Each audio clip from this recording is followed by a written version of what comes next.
Welcome back to Man Down Sports. As you can see from the thumbnail, Dominique Wilkins, Kobe Bryant. That is the topic of discussion today. But as you can see from the rundown, we got other topics. We got to get into some Angel Reese talk, a little bit of Caitlyn Clark as well, some things that Shaquille O'Neal said that's kind of trending.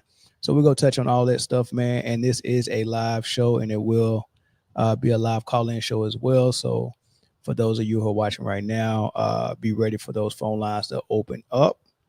If you're watching this on a replay and you see that phone line open up, then and we're not live, don't call that phone. Right. So today is right now it's Friday and it's 1:45 on my time zone, but on the Eastern time zone, I think it's what is it right now? 4:45, I guess. Right. So if it's not 1:45 when you're watching this, or 4:45 on Eastern time when you're watching this, then we're not live. Don't call that phone. All right. I got a lot of voicemails from people calling that phone when we're not live, man. So I just want to throw that out there. But y'all can go ahead and hit that like button on your way in here. What's going on, Daniel? Stone Cold, I see you in here. David, I see y'all in here, man. Appreciate y'all. Any moderators we got in here? Moderators, say something in the comment section so I know y'all here. I need my moderators for this live. But yeah, thumbs up, hit the thumbs up button. If you're not subscribed and this is your first time tuning into this show, go ahead and hit that subscribe button right now. We'd love for y'all to become part of the family. And as always, today is Friday, so be expecting Full Panel Friday episode right after shortly after I finish with this one. Greg Anderson in the house. What's up, man? Oh man, I'll be in 2 minutes. Okay, all right, bet. All right, cool. So I want to get started on some stuff with Dominique Wilkins. Think he was on All the Smokes podcast. And I think that podcast went live, or not live, it aired, I want to say a couple of days ago. And he said something that I kind of covered earlier last month when Coach K kind of said the same thing. And Andrew Williams, how you doing? I was having withdrawals. Yeah. My regular Tuesday show, I didn't get a chance to get to it, man. Things got really busy at the house, man, but I had to make sure I gave y'all one this week. And I'm probably going to give the members one this weekend. So it'll be a members only video I do this weekend, because there's a whole bunch of stuff from the Gills Arena stuff I want to react to, but I'm going to say that for the members and y'all probably see that this weekend. So y'all get this show right now. Y'all definitely get the full panel later on today or later on tonight. And then the members will get a show this weekend. So stay tuned for that. But yeah, so Coach K was saying something similar to what Dominique Wilkins said, and it was along the lines of they don't make players like that no more, right? And my commentary on it, because when Coach K said it, the question that Dan Patrick asked him was based on the dream team with Magic, Mike, and Bird. And he was asking, tell me about that team. And he started going into a conversation of how great Magic, Bird, and Mike was. And, he described, well, Magic might be the best point guard ever. He said Mike might be the best player ever. And then he kind of piggybacked and was like, and Kobe is right behind him. And, of course, LeBron, right?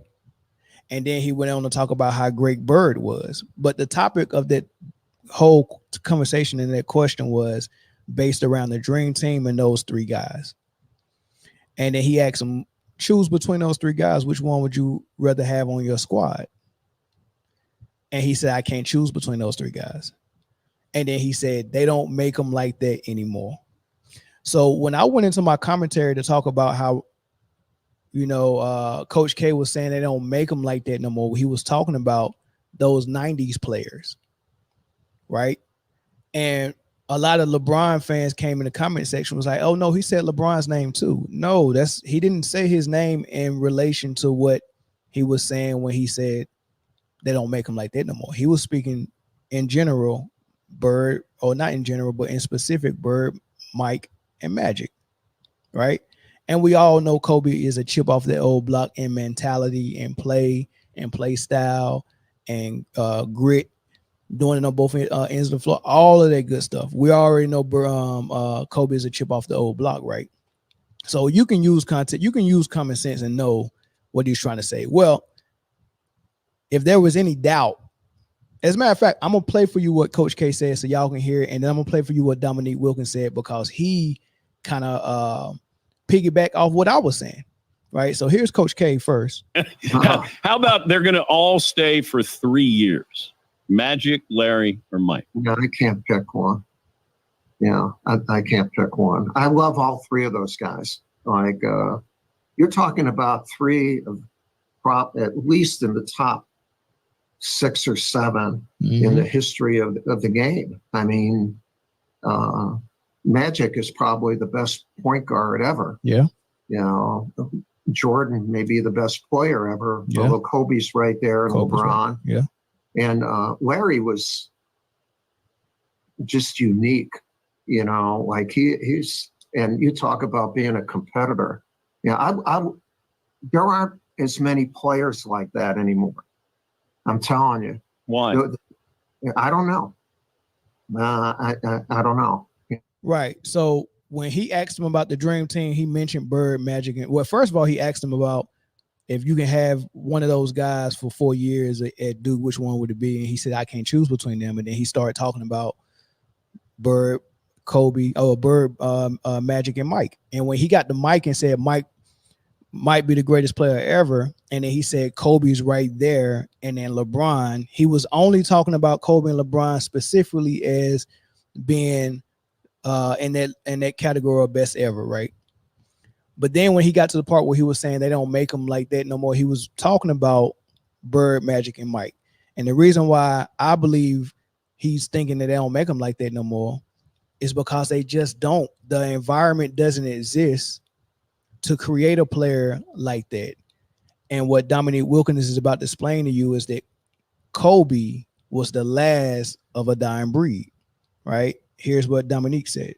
You got to see at the end of your career, you got to see Kobe. Can you compare and contrast those two? Kobe. You love Kobe. Kobe, a old school throwback with a new school twist. Yeah, that's exactly you know, what he was. And I remember when he left, when he was leaving it, the last game in Atlanta, and I went in the locker room afterwards. I said, man, I love the way, you know, you played the game. You never made excuses. You played hurt, didn't make excuses, held people accountable. I said, you the last of our kind. When you leave, the last of our kind leaves with it.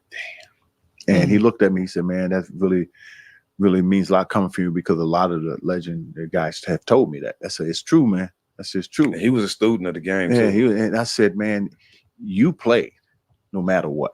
I mean, you played really on a bad Achilles, which nobody's going to do that. Kobe, I mean, if you talk about comparisons, he the closest to me as a Michael-like player Ever. And I don't think you'll find too many people that would disagree. Right, especially us. And they played the same position. You know, you played against Kobe. MJ, I seen the skirmishes they went. MJ 2.0. Right, He was MJ 2.0. Yeah. So you had an injury in 92. So he said he told Kobe to his face, dude, after you, that's it. I don't think what the let's just go to the 80s. What the 80s actually, springboarded for the 90s. And I think what the 80s was the first time the NBA seen real superstars that was televised and out there for the world to see, right? On a huge stage, a profitable NBA, a competitive league. Defense was at an all-time high, so was offense. There was excitement. That was like the first we seen in the 80s. Then in the 90s, late 80s when Magic came, not Magic, but when Mike came, we got to see the best player that we've ever seen. So that era that he dominated in throughout the 90s was an era where we seen the best player on the throne against the best basketball, or as a part of the best basketball that we've ever seen. Like the 80s was getting good. Of course, the 70s was a little primitive. Definitely the 60s was a little primitive, and that was the beginning stages. But 67s, okay, we're developing, but by the 80s, the NBA was just leaving teenage years to kind of being a grown man. You don't reach your prime for quite some time, as a grown adult man. So around the 80s, you kind of reaching your prime, and then boom, 90s was your prime. That's the best you'll ever be. As far as basketball, a combination of great defense and great offense, right? And the greatest player we ever seen, and even the best player we ever seen, wrapped in one guy, in Michael Jordan. All of that is in the 90s, right? And then here comes Kobe Bryant, who comes in and he embodies that.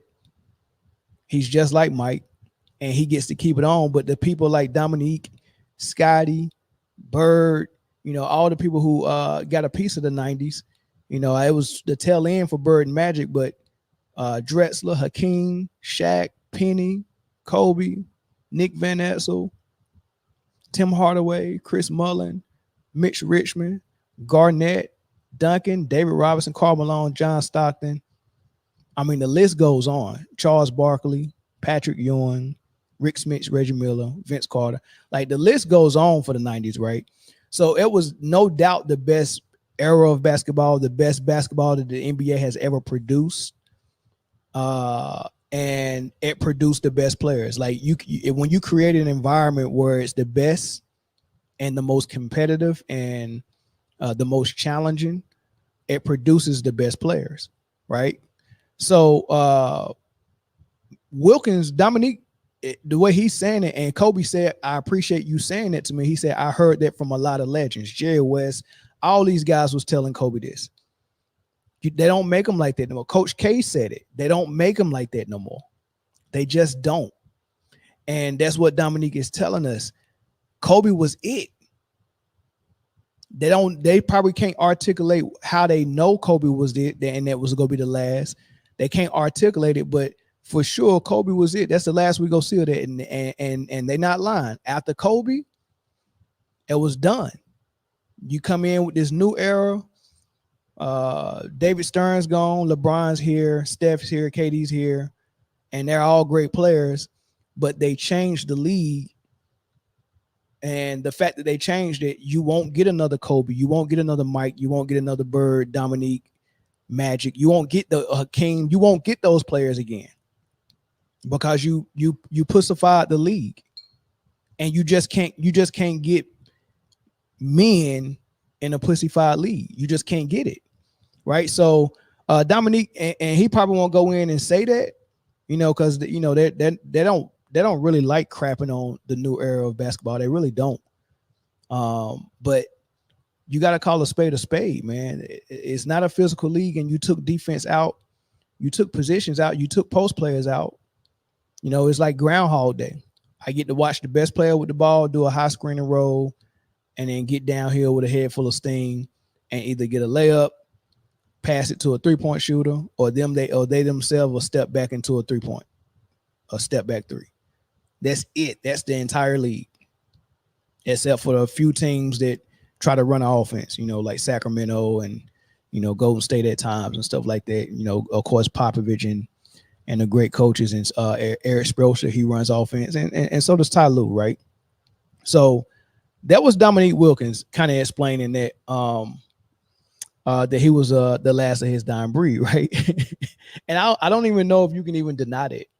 Like, name another player that's like Kobe. Name another player that is an A+ on offense as a scorer, and everything else he does on offense, not just with the ball, but without the ball, not just on the perimeter, but also in the post and also driving to the hole. Like, name another player that's that complete on offense, that's also on defense as great as he is on offense, and as fierce as he is on defense like he is on offense, and competitive, and really want to compete, and really want to guard the best players, and really putting, who, name another player that's doing that.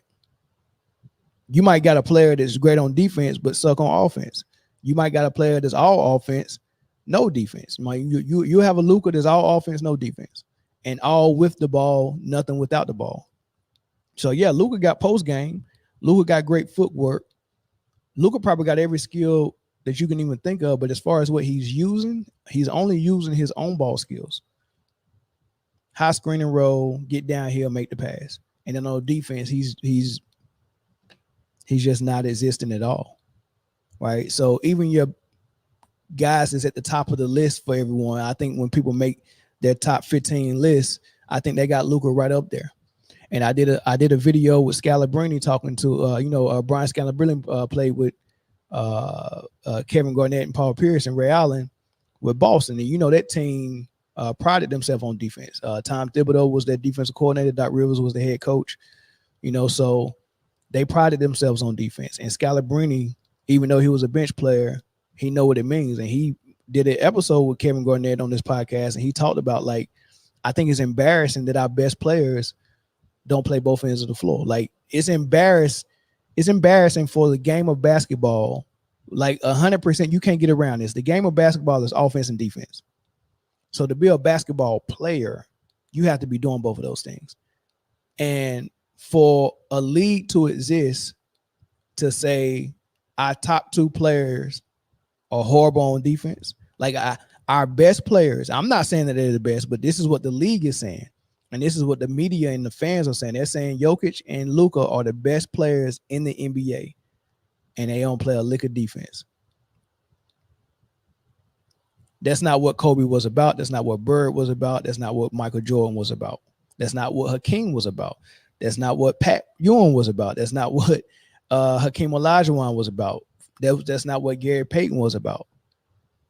That's not what Karl Malone was about. It is embarrassing for the primary thing you must do as a basketball player, especially a professional one. The first thing you must do is show up in great shape. Luka's already failed that part.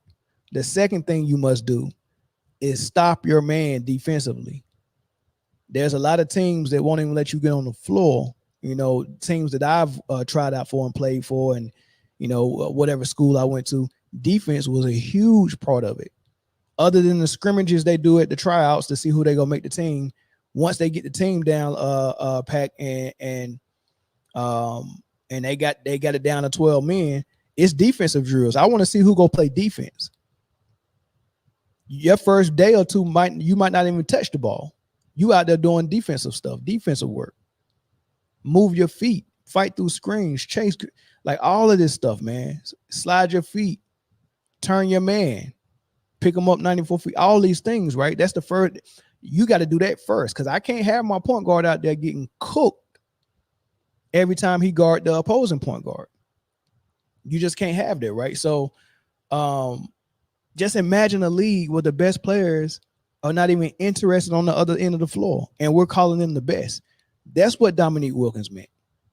You're the last of a dying breed.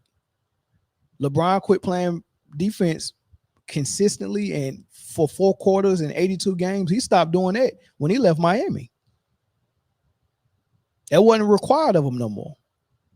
Kevin Durant didn't start playing defense until he got to Golden State. He's been playing defense ever since, but he admitted they didn't require me to play defense, lockdown defense in OKC. That wasn't my role. Like, I can't believe I hear some of this.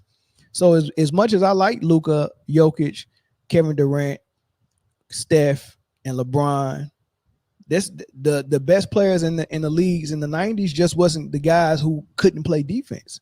It just didn't exist. Penny, Eddie Jones, Michael, Pippen, Hakeem, like, these people locked up. I can't stress that enough, man. So yeah, defense is a big deal to me, man. As I get to some of these comments, Tim Duncan as well, great defender. Great defender. It's like y'all having a Tim Duncan debate down there with Kobe. LeBron is all-time leader in turnovers, layups, and air balls. But y'all's, oh man, sidekicks don't lead the team in scores. Y'all are having a war in the comment section on this Kobe thing, man. Golly, I thought y'all were talking about the topic. Y'all going in there with a Kobe versus Duncan debate. Shaq 38 points, 61% field goal percentage, 16 rebounds in the finals, and finals MVP, and best player on the Lakers, 4-2 over the Pacers. And y'all hero Kobe, 15 points, 36% shooting, and 20% 3-point. Hey, you gotta talk to Coach K, Michael, and Dominque about that. Like if you think when Kobe twisted his ankle in game 2 of the Pacers series, missed the rest of that game, and then missed the third game, and then came back and played hobble on it in game 4. If you think that you can take the best of Shaq's percentages and points per game and rebounds in the finals, not the entire playoffs, but just the finals, where people who actually watch the game know, as far as big men were concerned, all the competition for Shaquille O'Neal was in the West. That's when he had to go against a big 7-footer like Ostertag, and then you bring Malone on over there as well. And you know that Utah was a team that kept putting the Lakers out before Kobe started getting burned. Shaq and the Lakers with Eddie Jones, Nick Van Exel, Rick Fox, they couldn't do nothing with Utah until Phil got there and put Kobe in the starting lineup and said, "You're our number 2." So the Lakers couldn't dig themselves out of that Utah hole. Big Greg Ostertag and Malone was a little bit too much for Shaq back then. Right? Then you go to San Antonio, you got Duncan and you got Robinson. He had to get past that. Right? So as far Portland, you had big Sabonis, you had Rasheed, you got all these dudes. So in the West, the competition was for Shaquille O'Neal with the big men, right? But also for Kobe, you had the Kobe stopper in Ruben Patterson with Portland. You had a Kobe stopper in Bruce Bowen in San Antonio. So he had guys that was locked in on him as well. But these are the series that Kobe really put big numbers up, because Shaq was a little, he had a more of a challenge. But then when he got to the East, he got to the finals and played these East teams, and he looking at freaking, Rick Smits, that thin, frail guy, even though he's long, he's not. I'd rather Ostertag bang with Shaq than Rick Smits. Rick Smits had nothing for Shaq. And the only dude who was kind of big enough was not tall enough. He was 6'8". Anthony Davis, 6'9", maybe. Anthony Davis. Then they'll try Dale Davis. He was about 6'10", 6'11". Still not Shaq size. So they had nothing for him with the Pacers. So that is the series that Shaq usually dominated, was the finals.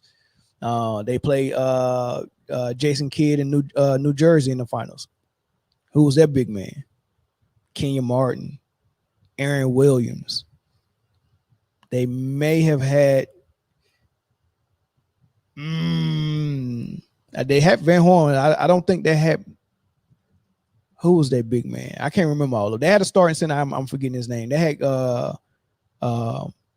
McCullough. He was trash, but these dudes had nothing for Shaq. And then against Philly, they had Mutombo, I think. Either Mutombo or Theo Ratliff. Still frail, thin, same thing as Rick Smits. Yeah, so yeah, Shaq dominated the finals. But nice try though, Kenny Days, for you to use a series where Kobe twisted his ankle and he should have been out. Like, this is the injury that Kyrie Irving had against the Bucks when he couldn't come back.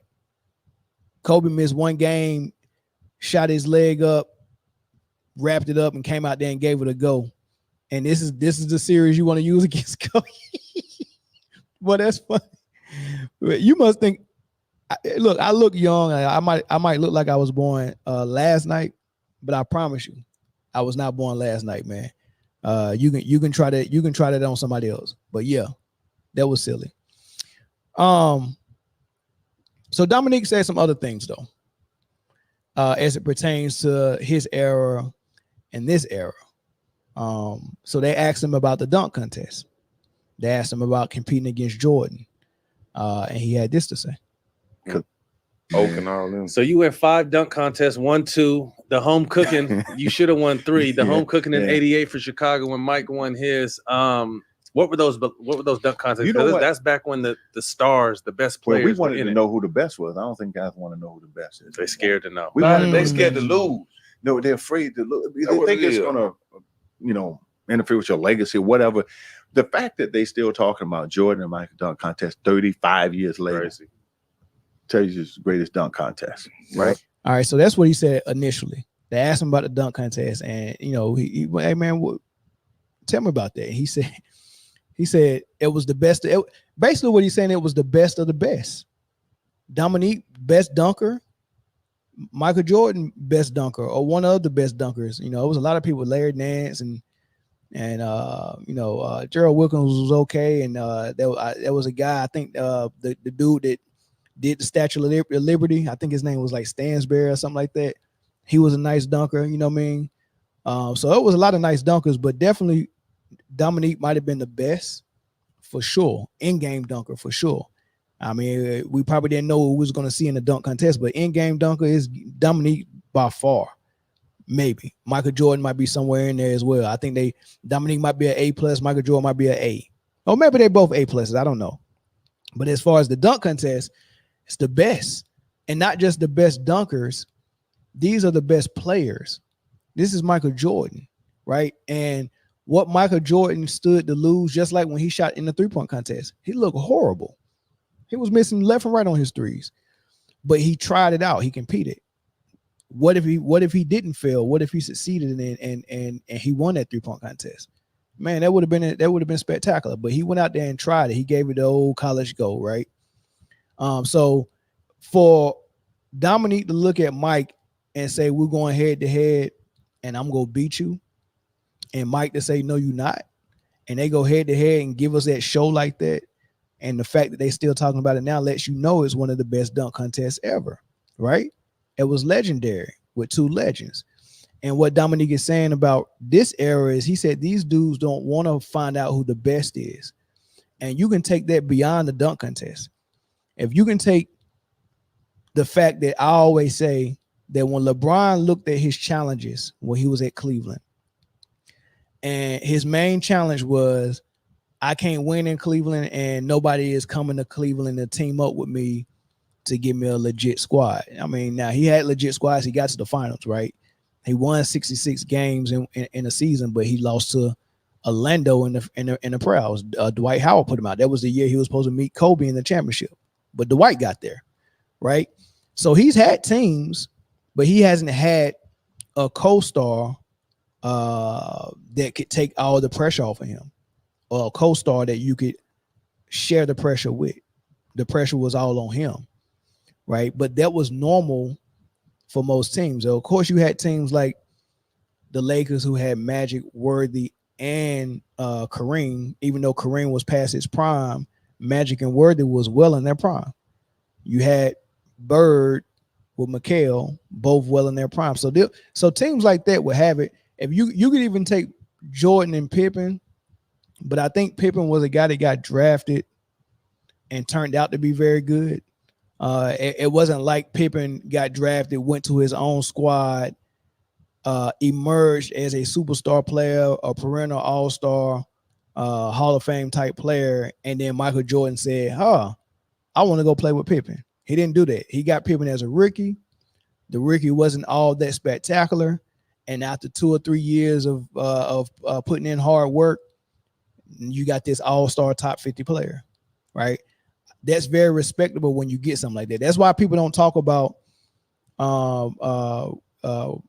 Magic, Worthy, and Kareem too much, or Bird and McHale too much, because these are guys that I didn't know how good McHale was going to be. I mean, of course, Kareem was great and Worthy was great, and then Magic was great. These guys was already great coming out of college. We already knew they was great, right? But I don't think you can say the same thing for McHale or Scottie Pippen, right? So it's different when your co-star is like that. But as far as what was normal back then, I think Dwight Howard didn't have a superstar co-star, and he was in the East. Gilbert Arenas, who the Cavs used to always beat in the East in the playoffs, Gilbert Arenas didn't have a superstar co-star. Jason Kidd didn't have a superstar co-star. Reggie Miller didn't have a superstar co-star. Allen Houston didn't have like all these guys in the East, Allen Iverson, none of these guys had superstar co-stars, but they got to the finals. Now, when they got to the finals and played a team like the San Antonio Spurs or the Lakers, it was a little uneven because there was two superstars on that team. With San Antonio, you got Duncan and Robinson. On Lakers, you got Kobe and Shaq. So it was always a little unmatched East and West wise. But to get out of the East, you didn't need another superstar, right? But to beat the West, maybe you did. So I get why LeBron wanted to do that. But here's the thing. Once you do that, you're kind of, especially when you do it with someone you're supposed to be trying to beat. We never got to see head-to-head battles of LeBron with it just a regular supporting cast versus Melo in the East and a regular supporting cast, or Wade in a regular supporting cast, or Bosh in a regular supporting cast. That's Melo, Bron, Wade, Bosh. That's 4 guys in the East that could have had their own team and built a supporting cast around it, and we could have seen who was going to be the best. But instead, LeBron joined with Wade and Bosh. Now we can't see if you better than Wade or Bosh. Like we need to see that. We got to see that. And that's what Wilkins is talking about with the dunk contest. These dudes don't want to compete and find out who the best is. They're joining each other. They're taking the easy way out. They're skipping the dunk contest. I don't want to do that because if I get in there and you beat me, it might mess with my legacy. Like that's crazy. But this is the other thing he said. Adam Silver gave you the opportunity, said, Dominique, we need you to fix the dunk contest. What would you do? I've been asked that question before. At first I said, why don't we throw more money at it? I'll let you pick the contestants. You know, I said, but they make too much money. That ain't gonna work. That ain't That ain't gonna work. I said, if you can pick the contestants and sit down and say, hey, man, this would be great for the contest, great for the fans for that weekend. Would you be willing to get into it? I don't know a lot of guys who'd be willing to do it. So to answer your question, I really don't know. Ain't no hope. Because you got a G League guy and Clone has come and won it twice in a row. Matt McClung. Mm-hmm. And I have much respect for him. Tough little guy, man. And he puts on the show. And I told him, I said, he works at this shit. I said, yeah, he works. I said, you had to come with it to beat this kid. But on the other side, as a competitor that's in the NBA going to like, you should be a little embarrassed. Right. Because let me tell you, and it's just my mentality. Ain't nobody coming up that's a guy that's not known, out of nowhere, not even the league gonna beat me. It ain't happening. Nah, especially if I got them boyons. No. I'm going upstairs to get it. And that's the funny thing. I'm talking about my son, my youngest son, 6'11", 17, and he does some things, man. I had to look at my brother like, holy shit. You see where he came from? I mean, he goes off the bounce, off of 1 foot, man. He goes above that square. And I saw it in the state championship, man. He was catching stuff, man. It was so effortless. Mm-hmm. And my brother looked at me and said, where did he get it from, Nick? Are you surprised? He inherited that, I was like, yeah, you're right. Yeah. So is Gerald your brother or you guys cousins? No, brothers. Brothers. So he was saying, man, these guys ought to be embarrassed, man, that a G Leaguer, Matt McClung, even though he's a great dunker and a fierce competitor, but you ought to be ashamed. It's the same reason why when the N1 mixtape players started to get popular and we seen some phenomenal dunks coming from N1, there was one guy who said he was doing a 720. The 360 is like a big deal that, that's 360. He did a 360. Now, even all 360s, they really was doing a 180, right? They wasn't doing a full 360 because a full 360, if I come to the rim this way, then I must dunk it this way. That's what a 360 is. That's a complete turn. But most dudes, when they do a 360, they actually dunking it sideways, so they don't actually complete the 360, right? But this guy that was on the N1 mixtape said, I'm doing a 720, and I slowed that dunk down. And that was really a 720. This dude did 2 complete turns. That would hands down. Like, why would the NBA not want that on TV during All-Star weekend? The reason why is because if the NBA allows N1 mix, they allow any league to show that they got something better than the NBA, which is supposed to be the top tier, it undermines their league, which is the reason why he don't like the Big 3 basketball and Ice Cube and all of these things. We're not going to let another basketball league in America steal some of our audience. So we can't ever let anyone see that y'all got something better than us, because we were begging as fans. Let and one come and do some let it be a dunk contest, and one versus the NBA, and one versus the NBA. They would not allow it, but now they're doing it for the G League because it's their league, right? So and they can just call a player from the G League, and it is what it is. But still, it's the same concept. The best players are here, but you got a G Leaguer that won the dunk contest 2 years in a row. That's telling you something wrong with your dunk contest, right? And Dominque Wilkins said these players should be embarrassed, especially the top players. And when they asked him, what would you do to make the dunk contest better? And he started thinking about it. He was like, man, maybe throw more money at him, maybe do this. And then he thought about the pride that comes in when you let a G Leaguer come in and win it 2 years in a row and ain't nobody stepping up to do it and crush him. Lets him know that we're so far gone that it ain't nothing you can do. No amount of money you can throw at it, no type of gimmick you can throw at it, none of those things. You can't do any of those things because it's not going to work. They just don't have the cojones no more. And that's what he's saying. Thanks for this super chat, Freeman. Kobe, MJ, they chase chips and not stats. That's a fact. They was going after the rings. They wanted rings.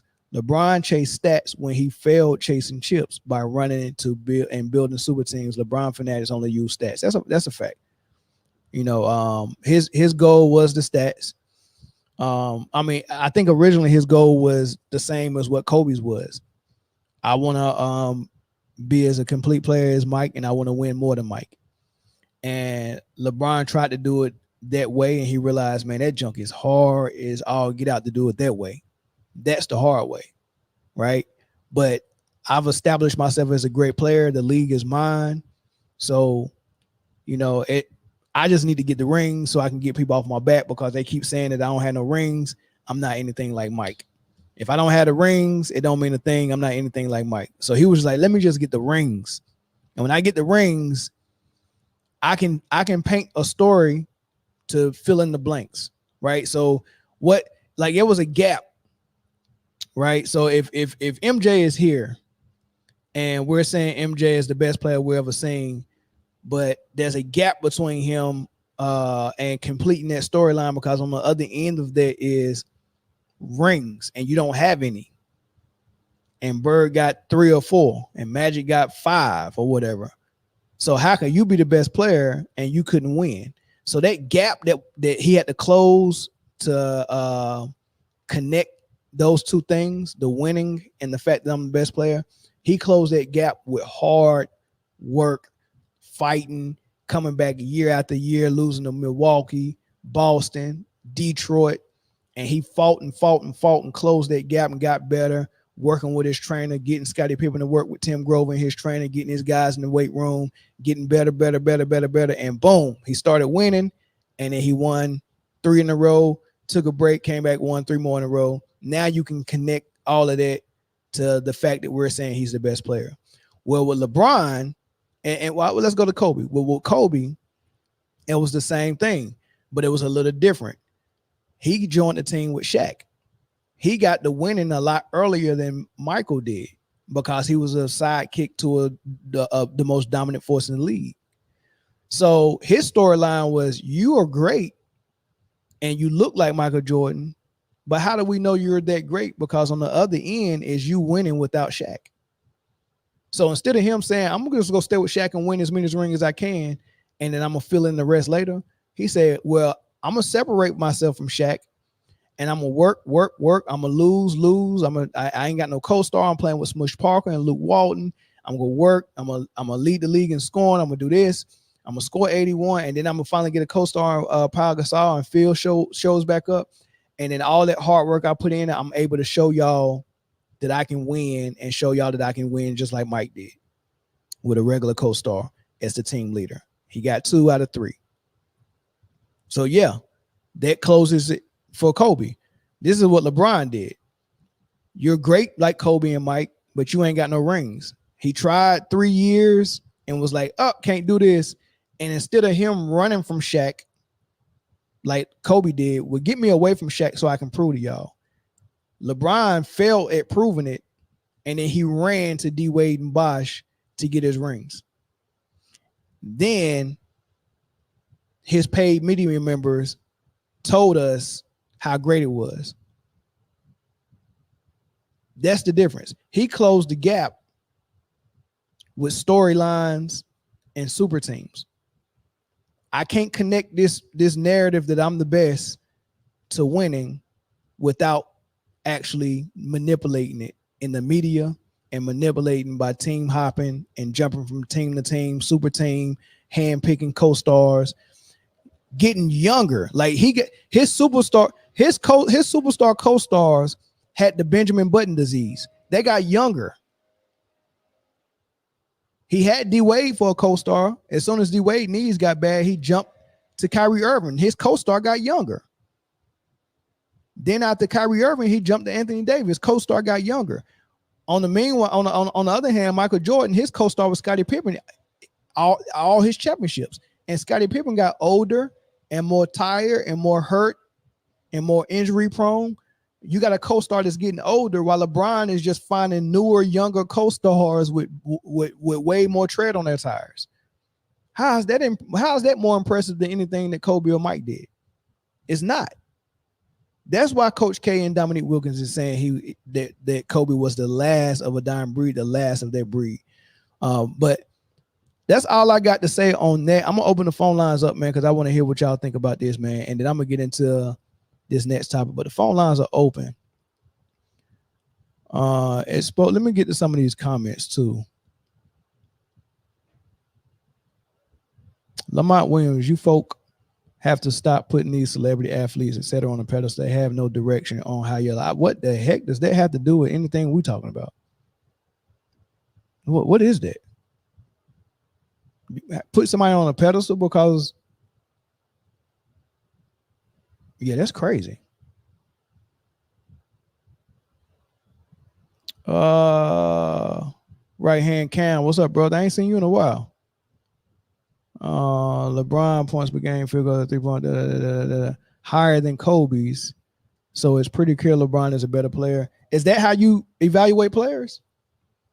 By reading off their stat line and seeing whoever got the highest stat line? Because how I evaluate players is I gotta watch them play. Who taught you how to evaluate players like that, Terry? All right, let's put it this way. I'm a head coach of some college, and I hire you to be my scout. And I tell you, your job is to go down to North Carolina, South Carolina, Georgia, and Florida. Do that little Southeast trip and find me the best point guard for my program. Are you going to go and watch those games, or are you going to Google their stats? Right? And the answer to that question will tell me a little bit more about your thought process. All right, caller from Missouri, what's up? Hey, man, why y'all always got to be talking about LeBron, man? Every time I turn around, this by the way. Y'all always talking about LeBron. No, hey, what's up, man? Hey, I think what you were looking for earlier, and I could be wrong, I thought wasn't it Kenny Skywalker that did the Statue of Liberty, wasn't it? It might have been Kenny Skywalker, but who was that guy named? I think his name was Stansberry, man. I'm about to Google him real quick. Yes, that's a name. That's a name I do not remember. I'm sorry. Yeah, that was his name, Terrence Stansberry. He played for the Sonics, man. 1987 dunk contest. This dude was like that. Stansberry was absolutely like that, man. Look, well, y'all. What did Kenny do? Because I know he did something that's memorable. That's why his name is sticking out. He probably did the Statue of Liberty too. Because I think Jordan did it as well. I'm telling you, Stansberry, man, we should know that name more. I need to go back and watch that dunk contest in full because I don't even know how he got eliminated. Yeah, that's just me being real. Yeah, I was gonna say Nick is 100% right, man. Them dudes ain't got no incentive. I mean, they have no pride, first of all. So that's the first problem. because they should be embarrassed that the dunk contest is what it is right now, and you got G leaguers coming up, and God forbid if Silver allowed and one and some of these other cats from outside the league to come in. They should. I would do it if they. I bet you David Stern would probably do it too. Just embarrass them dudes and motivate them to get in it. I would do it just to embarrass them. Let them dudes come in here 1 year, stay out there doing 360s and just showing out, and everybody's watching the dunk contest. Them dudes should be thoroughly embarrassed. And if I was the OGs, I'd be calling them out. All the OGs should be calling them out because it's ridiculous. You know what they should do? Ice Cube should do his own All-Star weekend, and he should invite those street ballers and have the dunk contest, and then have the because the old legends, they can at least do the 3-point contest. So the legends that's playing in the big three, they can do the 3-point contest. I'm pretty sure Mahmoud Abdul-Rauf will win it, but they got some other shooters out there as well, right? So the 3-point contest would be lit, and then if they got N1 street ballers doing a dunk contest, whoo, Ice Cube could really take over, man, because the basketball is so bad in the NBA. Ice Cube got a real opportunity. But yeah. And I would, and since you on that tip, if I was Ice Cube, I'd invite the Harlem Globetrotters too. Yeah, why not? Yeah, why not? Yeah.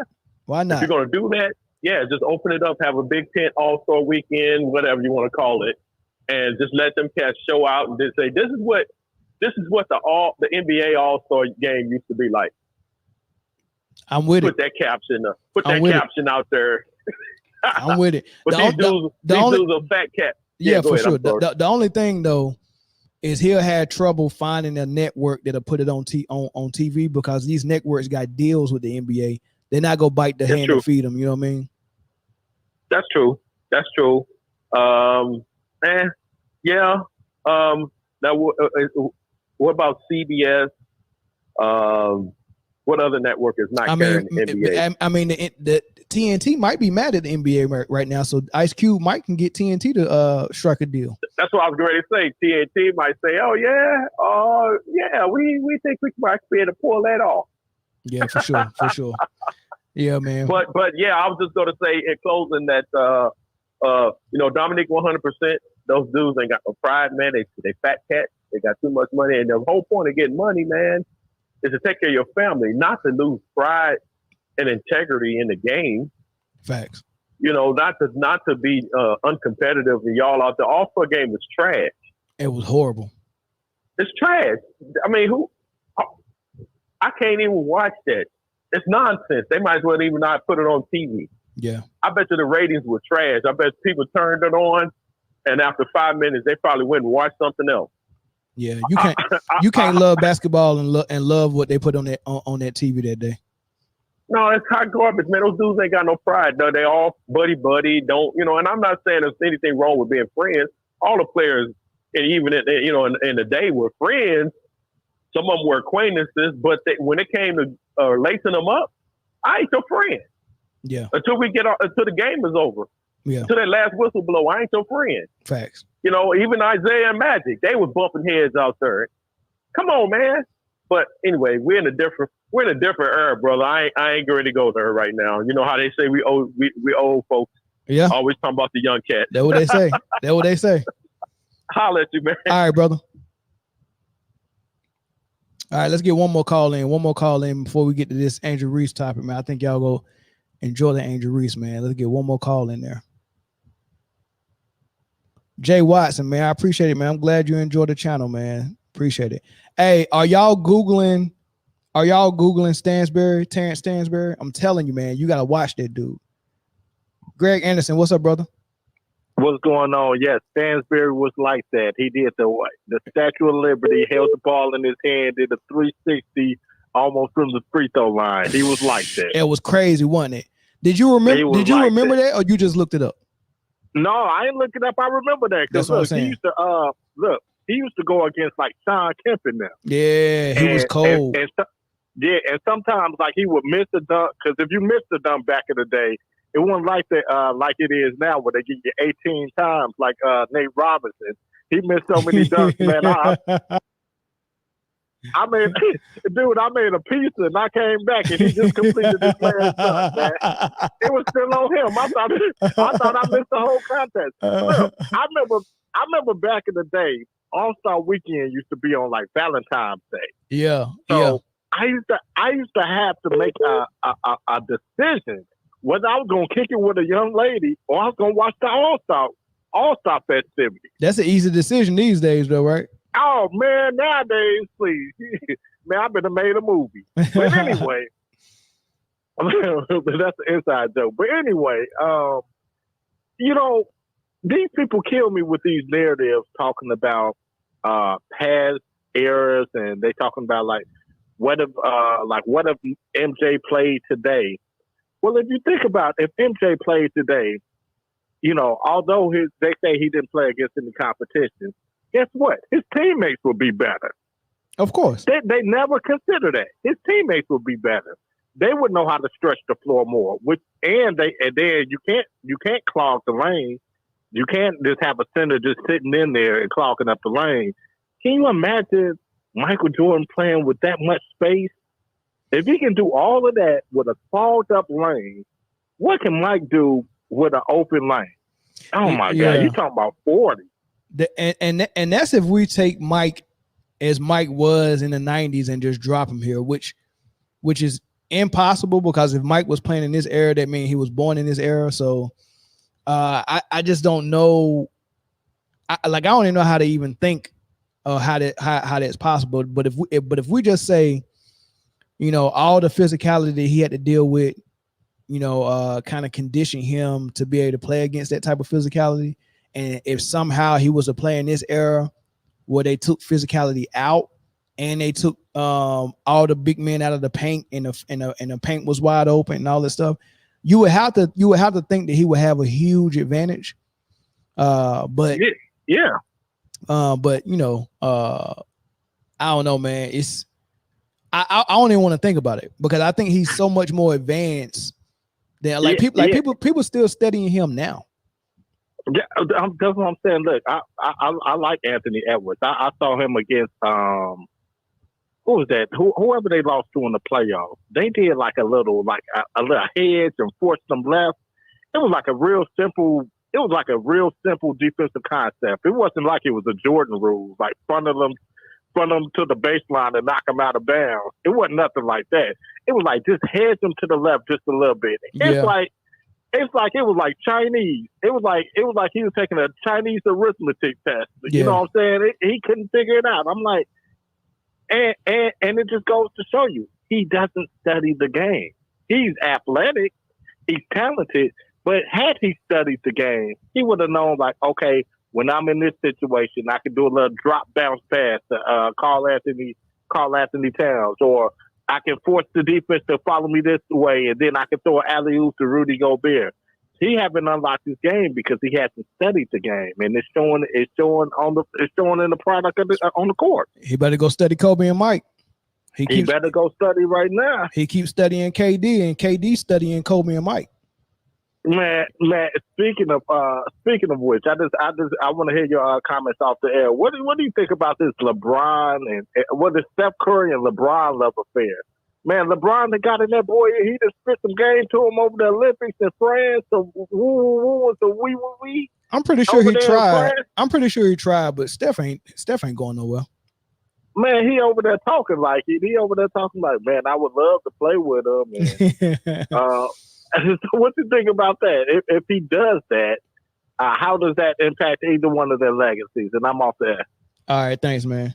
If he does it don't impact their legacy for me, because I already got them in a certain place anyway. So it ain't gonna affect negatively or positively, in my opinion. So I mean, it's just a lateral move to me. Y'all joined up, y'all trying to get a ring. It just solidifies what I already knew about y'all. So it don't change anything for me. All right, one last phone call. I think I seen 2 more calls come in I couldn't get to. I give y'all about 10 more seconds to get back in here. Or we can move on. Oh, we can move on. And I saw Posh King. Yeah, it will be a full part on Friday. So that I'm doing double duty today. So as soon as we finish with this live, we got to roll right into full part on Friday, and then as soon as full part on Friday is over, I got to roll in and watch that Philadelphia and Green Bay Packers game. All right, so it's a crazy Friday night for me, y'all. But yeah, so we ain't getting no more callers on here. I'll go ahead and shut the phone lines down, and we'll move to the next topic. And the next topic is Angel Reese. And Angel Reese started a podcast, which I disagree with. I've never been a fan of active players, having podcasts during the season, right? Because I just as a coach or a player, a teammate or whatever, is a couple of things I hate. I hate to see one of my top players after a loss podcasting and look like they in a good mood. Like, I want my best player to be miserable. And I just couldn't imagine Bird, Magic, Mike, or Kobe losing a big game in the regular season. I don't care when it was, especially not the playoffs, but losing a big game in the regular season and then going and dropping a podcast like a new DJ Clue mixtape. Like, it's got to be dropped. I just can't do it. I hate it when Draymond did it. I hated it. I absolutely hate it, right? I didn't like when Draymond would have beef with a player that he's competing against, and after the game, go on his podcast and talk about it. I didn't like the fact that Draymond Green would be playing the Boston Celtics in the finals and have a beef with an NBA legend, Hall of Famer who announces the Boston games on radio, Cornbread Maxwell. Old guy, old enough to be your granddad, and then you go on a podcast and trash him while you're actively playing against Boston, and you go trash a leader in your fraternity, your basketball fraternity, who was a Hall of Famer, who laid the ground for you, who laid the foundation for you. It was already disrespectful, but at least if you was just that disrespectful, maybe the fans didn't have to hear it because if you didn't have a podcast. But the fact that you have a podcast and you can't get views unless you drop something juicy on the podcast, it just makes you extra messy. So Angel Reese already got a whole bunch of mess she got to deal with because she has the entire sports media and all of Caitlyn Clark's fans against her. So it's already horrible. I'm not saying don't live your life, but I'm saying don't podcast during the season. I would have loved to see this podcast drop right after the season in the off season. I would have been cool with that.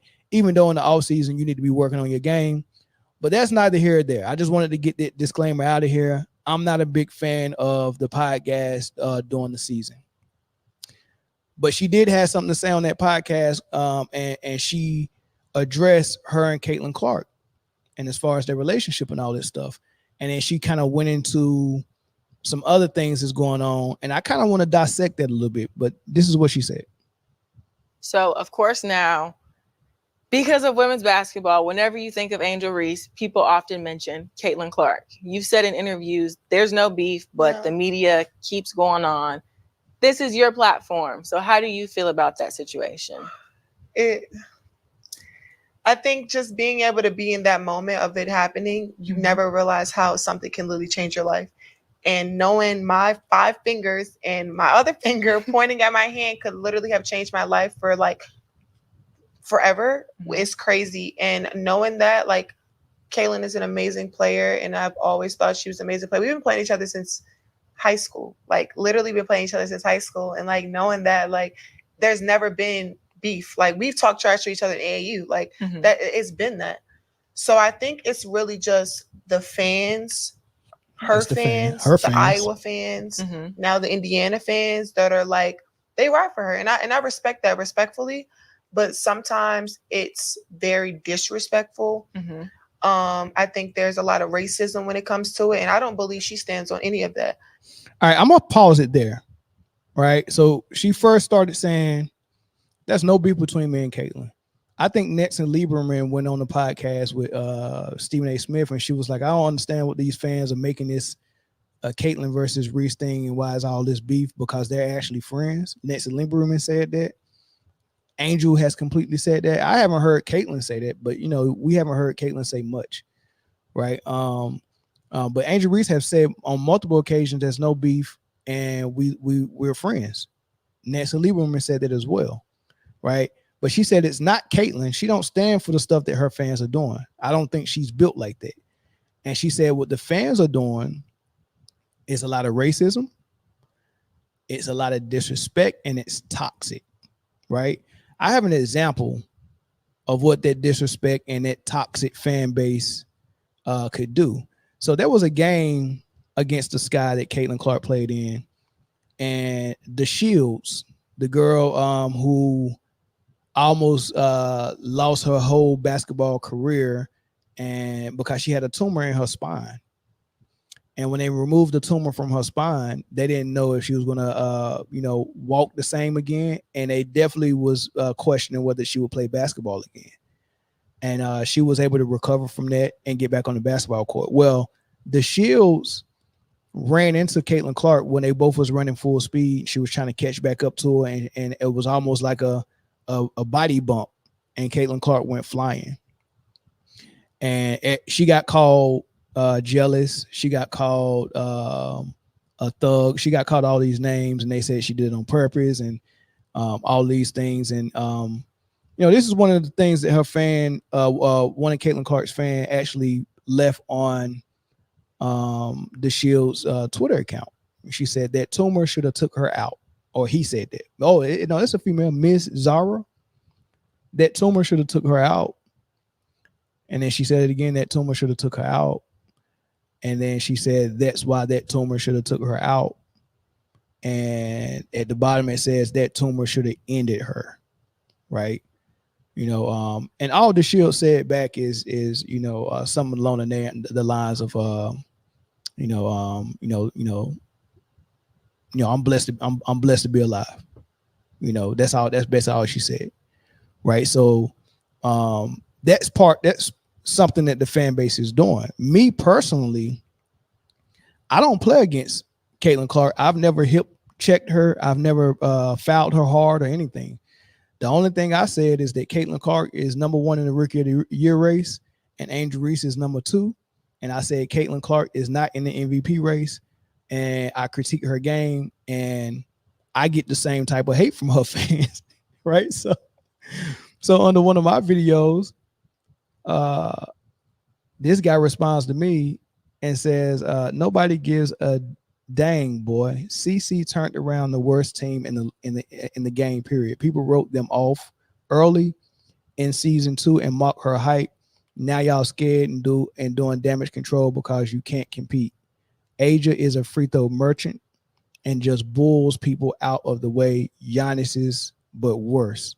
CC isn't getting any gimme calls and getting hacked every other game, not to mention her teammates won't back her up or even mesh well. She literally only needed time with this bum roster, something most men couldn't do even as rookie or vets. Cope more Pookie. He called me a Pookie. So, I just responded, man, good luck in life, man. I mean, with that thought process, I mean, just you can have it, right? And he said, good black boy. Don't retort, don't respond, just passive aggressively shiver away. Typical. Your guys' fragility and sensitivity always on display. We just don't get why y'all don't go back home away from us since y'all jealous so much. And I responded, correct. You win the keyboard war. Because I'm not going to get into the back and forth on the keyboard. But I did click on his YouTube page just to see what he was about. And these are some of his playlists to the right of the comments. Monkeys in Sports. I didn't even click to see what videos he got in there. Just the title of the playlist is kind of telling. Race Wars. Black Fragility. And Black Boys. These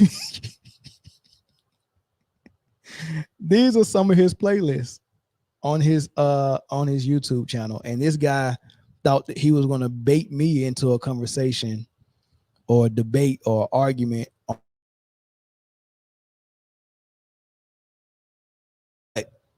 When Angel Reese said that her fan base is toxic, disrespectful, and racist, this is what she meant, right? Let's continue.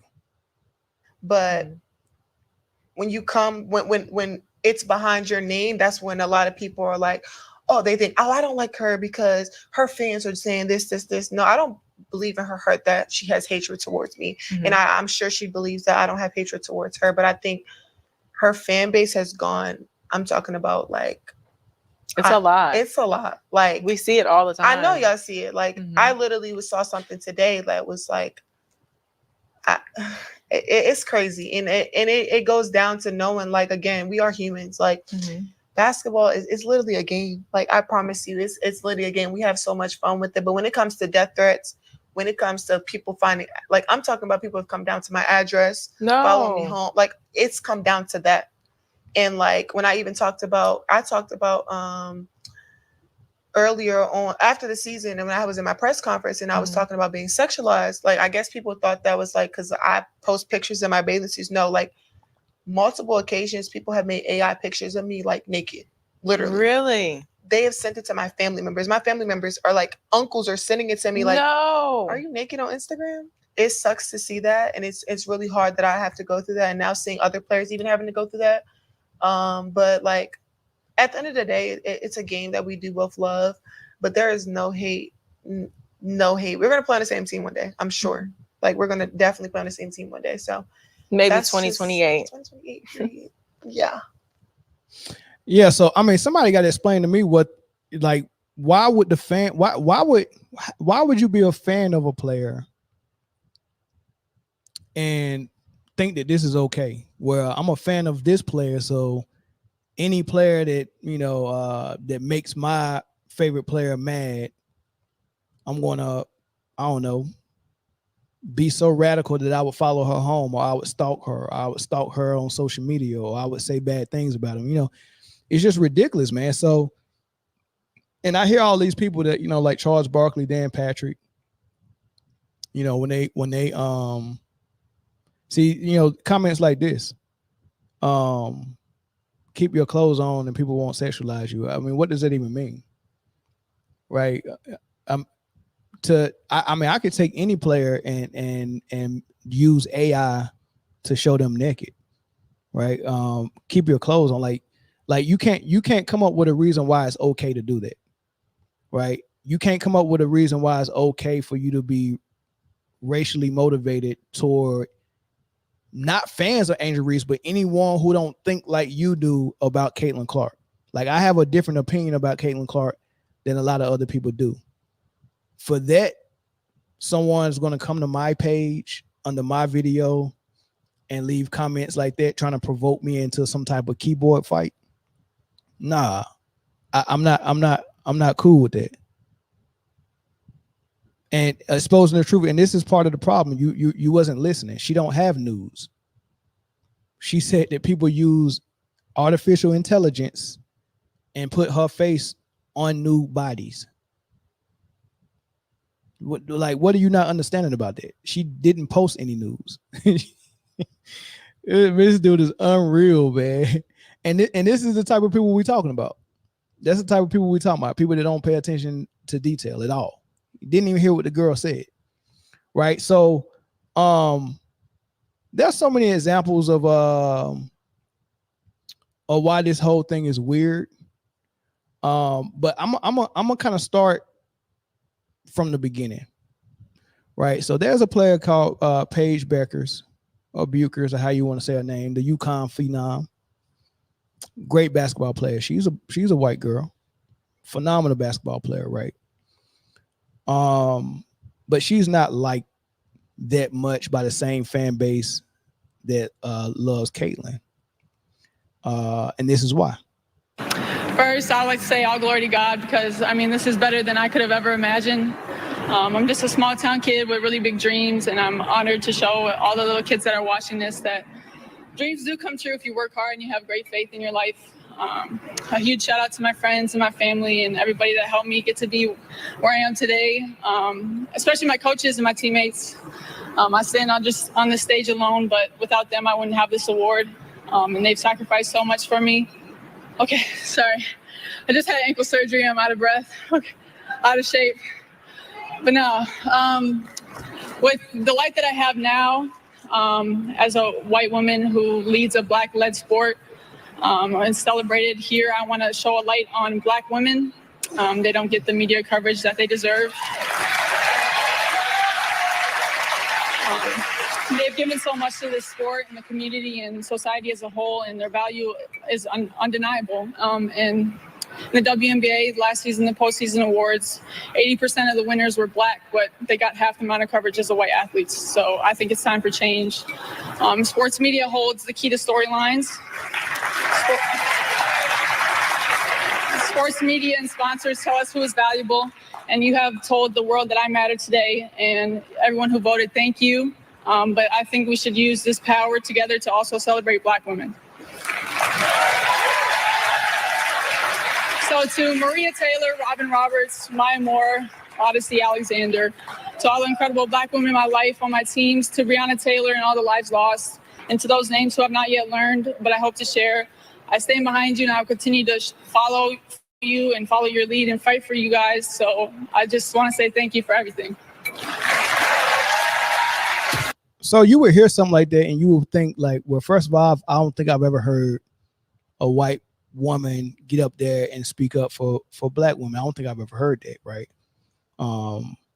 What provoked her to do that, right? So that might be some of your first thoughts, right? But is there any truth to what she said? I think one of the things she said was that out of all the people who won awards, 80% of them was Black, but they got half of the coverage as the other 20% of the women who won awards.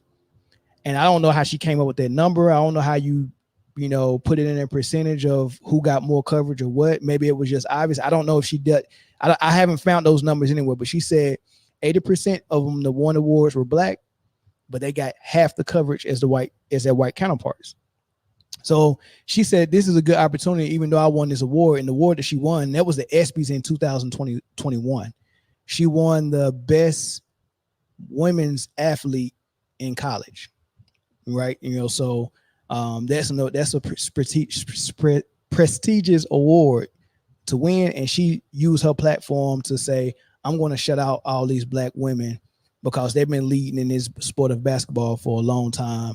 And it's crazy that I got as much exposure as I could stand, and I've seen women in my shoes just as good as me, better than me, whatever the case may be, that were not white women who didn't get this amount of coverage at all, who didn't even get nominated for this award, right? So she said, I recognize it, and I want to bring it to your attention on my platform, right?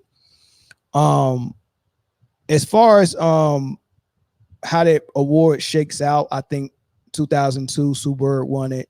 Tarazi won it 2 years in a row. A softball player named Kat Osterman, she won it 2 years in a row. Then Mowat, and then Candace Parker, Maya Moore, they held it down for 4 years, and Britne Griner held it down for another 2. And those are the 3 women since 2002 that were women of color who won it, right? Best female athlete in college: Maya Moore, Candace Parker, Britne Griner. But other than that, you got Caitlyn Clark, Brianna Stewart, Missy Franklin, swimmer, and all this stuff. Other than that, it was only 3 women in the last 20 years, 22 years, worthy enough for that award. And I think this is what Paige was trying to shine light on, right? Here are the comments that was under that video. This was one that was recent, because this video is old, like 3 years old, but this comment, I guess that video started recircling around, and there's some old comments and some new ones. This is a new comment. Caitlyn should have won this. She averaged more points than you and led you in more stats this is when the agenda started. Right. So I don't know how Paige became part of the target for Clark fans, but I guess she is because of what she said, right? In 2021, she said Caitlyn should have won it, right? Here's some other comments. Successful white girl thinks she needs to give her recognition to black people because it's a black-led sport. LOL, shaking my head, woke. Second comment, laughing my butt off. White people pandering to spare black women's feelings has got to be the most cringe thing to watch. Imagine apologizing for winning an award that you earned. This white girl grew up in a 97% white era and guarantee you that it was a white man / coach that taught her fundamentals of basketball. Third comment, it's really just pathetic foot washing. It was her moment, but she's been shamed into giving credit to black women when it wasn't their moment. I find this highly disturbing. Who in the F isn't giving black athletes attention? Are all black people this out of touch with reality? America pushes you all to the top by any means. More comments.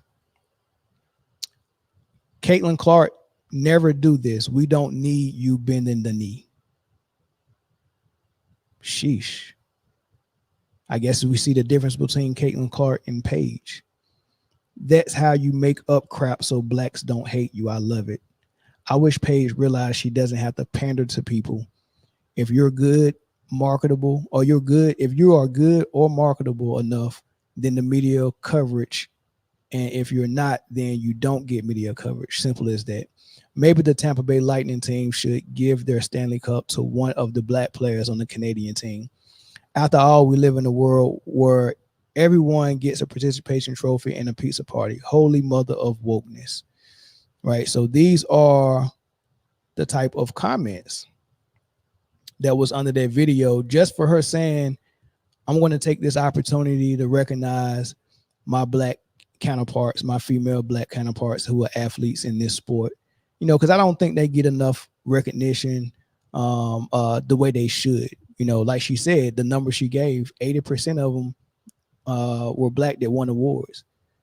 You think that the coverage would be mostly them, right? But me as a white woman, I realize that I'm getting more coverage than a lot of them, right? You know, and it's okay for her to point that out. And it's actually cool. I just don't understand why people, and I don't know what race these people were that was in the comment section, but evidently they did not like this, the fact that she did that, right? Did not like that fact. So that kind of gives you an idea of the type of fans that we're talking about and what the motivation is behind some of the comments and feelings and you know, the way they target people and Angel Reese and stuff like that. They kind of gives you an idea. Right? That's not about basketball. Right? It's not about basketball. How do I know it's not about basketball? Because they admit that they don't watch basketball. Right? What do you say? I'm 70 and I've never watched a WNBA game until this year. I only watch Fever games. Are you a WNBA fan or a Caitlyn Clark fan? Whatever the case may be, man, I'm glad that we got more fans on the sport, but I want basketball fans because when you have fans that come into a basketball environment and their motivation wasn't basketball because you did not watch WNBA, so you're not attracted to the WNBA basketball. You might not be attracted to basketball at all. So what is it about Caitlyn Clark that brought you to the WNBA? That's my first question. The second thing I want to mention is these are the people that you're debating in the comment section. Someone who didn't watch WNBA or basketball at all will get in here and debate you whether.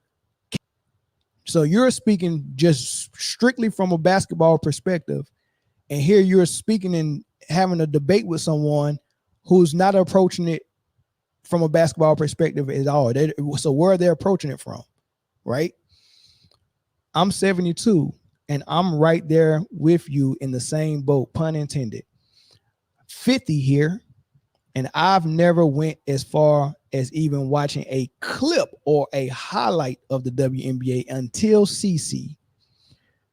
I've never even watched women's college basketball until I heard of CC in women's March Madness. I wonder why you heard about CC. Did you hear that CC was the best college player we ever seen? Because we've had those guys, we've had those females before. Why didn't you watch then?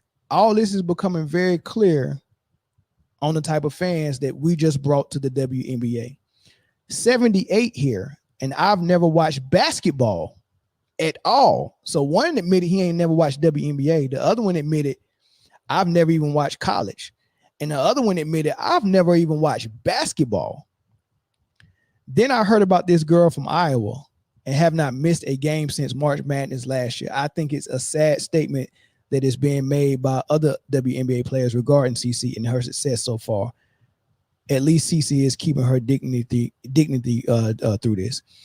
This is a misnomer for me, because I've heard so many people say, I love the way she's responding by not responding. I love the way Caitlyn Clark don't say anything.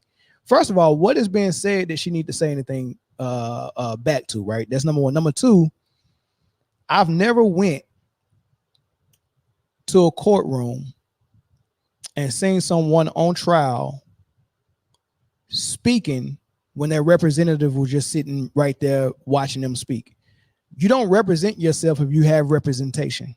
If you have a lawyer, you sit there and you be quiet. Anything you say can be used against you. You sit there and be quiet. Your lawyer will do all the talking for you.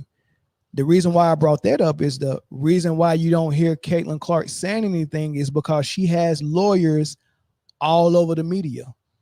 Dan Patrick, Stephen A. Smith, Shannon Sharp, Chad Ochocinco, Nancy Lieberman, just Charles Barkley, just so many different people are speaking for her. I've never seen this many lawyers before in my life. OJ didn't even have this many. The Juice, he had Kardashian dad and OJ and a couple other people. That was it. Caitlyn got the most lawyers I ever seen someone ever have. So you can't be impressed by someone not responding when everyone's responding for her.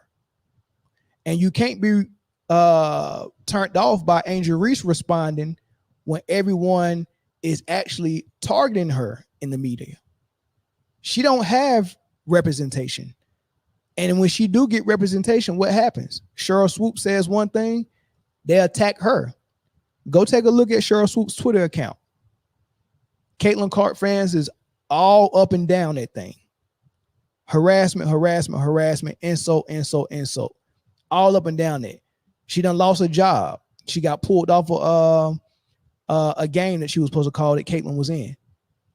So things happen in more places. You got the fan doing one thing, and then you got organizations, and at the organization level, them making moves as well. When something you say or don't say upsets the organization enough to pull you off of a game, that's organizational movement. There's nothing that Swoops or Angel Reese has said that's going to get anyone that says something bad about Angel Reese pulled away from a network or from calling a game. You can say whatever you want about Angel Reese, but you're not going to get in trouble for it. But Cheryl Swoops is in trouble, quote unquote trouble, for what she said or didn't say about Caitlyn Clark, which is when she mentioned the turnaround that the Fever was having. She mentioned Kelsey Mitchell. She mentioned Lexi Hall. And she didn't mention Caitlyn Clark. Well, that's kind of, you know what? I get into that later. But yeah, you don't need representation, or you don't need to talk for yourself when you got representation. Last comment on the bottom, same for this 63-year-old. I would say it. I love CC because she plays like a guy. Like these comments I'm finding. I'm watching Caitlyn Clark, pro Caitlyn Clark YouTube channels One of these is a Dan Patrick video that he was talking about Caitlyn Clark. And I just go in the comment section because I want to see what the climate is like. I want to see the environment. I want to see the type of mindset is behind the fan that, you know, that think like that. And I just want to know what type of fans is it? Are they basketball fans or not? And I'm finding that they're not basketball fans. Same here for her, and then cause she in on the team, the FIBA post Olympics. You can't, Lord have mercy. Well, he dropped out of school. Never watched a WNBA game in my life until Clark. Why do they think this is a good thing? Like, why are they bragging about this? That's because she's a great player in a league full of whiny, vindictive, petty, poor sports. If she gets injured by the thuggery, the W goes back to anonymity. I wouldn't know who Aja Wilson is if not for Clark. Aja is head and shoulders the best player in the league. Stop there. So if Caitlyn, now I would respect it if you was like, I don't like the WNBA, man. You know, the first time I tried to watch the WNBA, the basketball didn't look that good, so I stopped watching it. And I haven't seen the growth because I haven't been paying attention to it. But I started to like women's basketball again because of Caitlyn Clark. And when I started watching the W, I realized how great the women was. And now I'm a fan of this player too, or that player too. They're not saying that. They're saying Caitlyn Clark brought me here. And I can see that Aja is head and shoulders the best in the league. I can also see that Kelsey Mitchell is right up there with Caitlyn Clark, which she is. They both average about 18 points a game. I think Kelsey Mitchell is the best scorer on the team. Everyone should be celebrating her in the league. Think about this. If you know she's not the best player, and you know that her second best player on the team is pretty much neck and neck with her, but you know that's not saying much because Caitlyn is a rookie. So that means if you're in your third year and there's a rookie that's neck and neck with you, that means next year this rookie is going to be above you. Right? You know, same thing. If a freshman comes in and he's playing on par with my junior, I might as well let that freshman run the show because I got him for 3 more years, and that junior, you know, he probably maxed out. Right? So I'm not. All I'm saying is Kelsey Mitchell and Caitlyn Clark is right there, but Kelsey might be better because she don't turn the ball as much as Caitlyn Clark, and she plays better defense. Right? She can't pass as good as Caitlyn, and she can't shoot the long range 3 ball as good as Caitlyn, but she shoot the 3 better. It's just, she just don't shoot it from the logo like Caitlyn. So there's a lot to be said about that, right? But if you know Kelsey is a baller and very good, Aja is hands down the best player. And then if you go down the list and you see Nafessa Collier, you see the runner-up in the MVP that play for the Sun, you see DeWanda Barner, you see Jewel Lord, you see Ionescu, you see Brianna Stewart. Like, these girls are amazing basketball players. And they're better than Caitlyn Clark. So if Caitlyn brought you to this league because she averaged 30 in college, but she's averaging 18 in the league, but these other girls, there's a girl that's 28 in Aja Wilson. There's other girls in the MVP discussion. There's other girls that's obviously better. There's other girls who was leading their team to greater success. A right-minded person would say, oh, man, I didn't know it was this much talent in WNBA. Now I'm a fan of several different players, not just Caitlyn. So you have to tell me why you gravitated toward the girl who's probably the 12th to 15th best player in the league.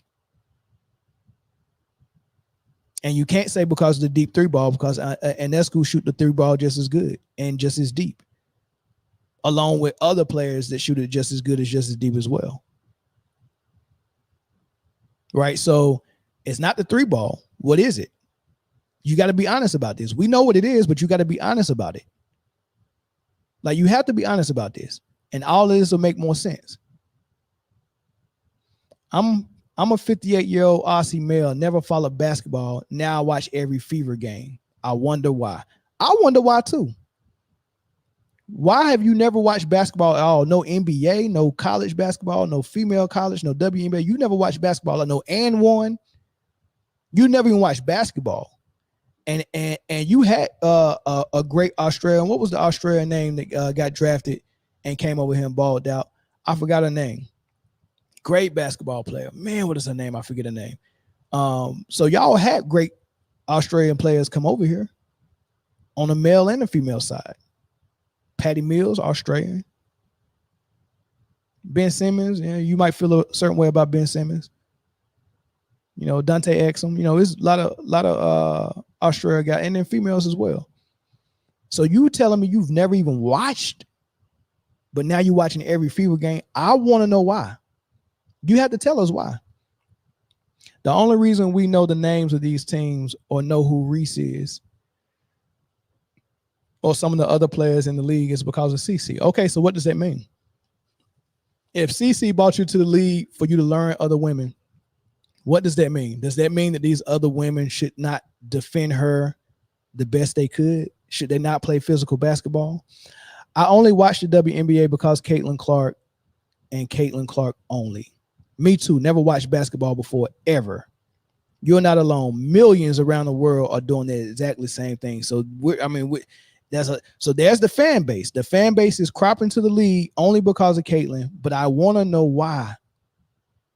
Because it's not that she's the best player, because she's not. What is making you flock to her? Last one. Never been into basketball, men's or women, probably because I'm from Australia. But now I've watched all these YouTube videos of Caitlyn Clark. Wow, YouTube videos. I really want to watch now to see how all this plays out and to see if she further puts these idiots that criticize her to shame. Who are the people that criticize her and what they're saying? Please tell me what they're saying. I'm from Sydney, never watched any basketball game in my life. I'm definitely going to watch the next Fever game. I'm 70 and have never watched WNBA game until this year. I'm only watching Fever games. I'm 72 and I'm right there with you in the same boat. Oh, I think I read that one already. All right. That was very interesting. Right. So now that we've pinpointed that Clark fans don't really watch basketball or don't really like basketball and don't really know. Now, mind you, if you've never watched basketball, you can't possibly know the game. So all the Clark fans' opinions, like how valid is it? Taco said he's 72. Right? How valid is the opinion of someone who never watched the game? Right? I want to know that.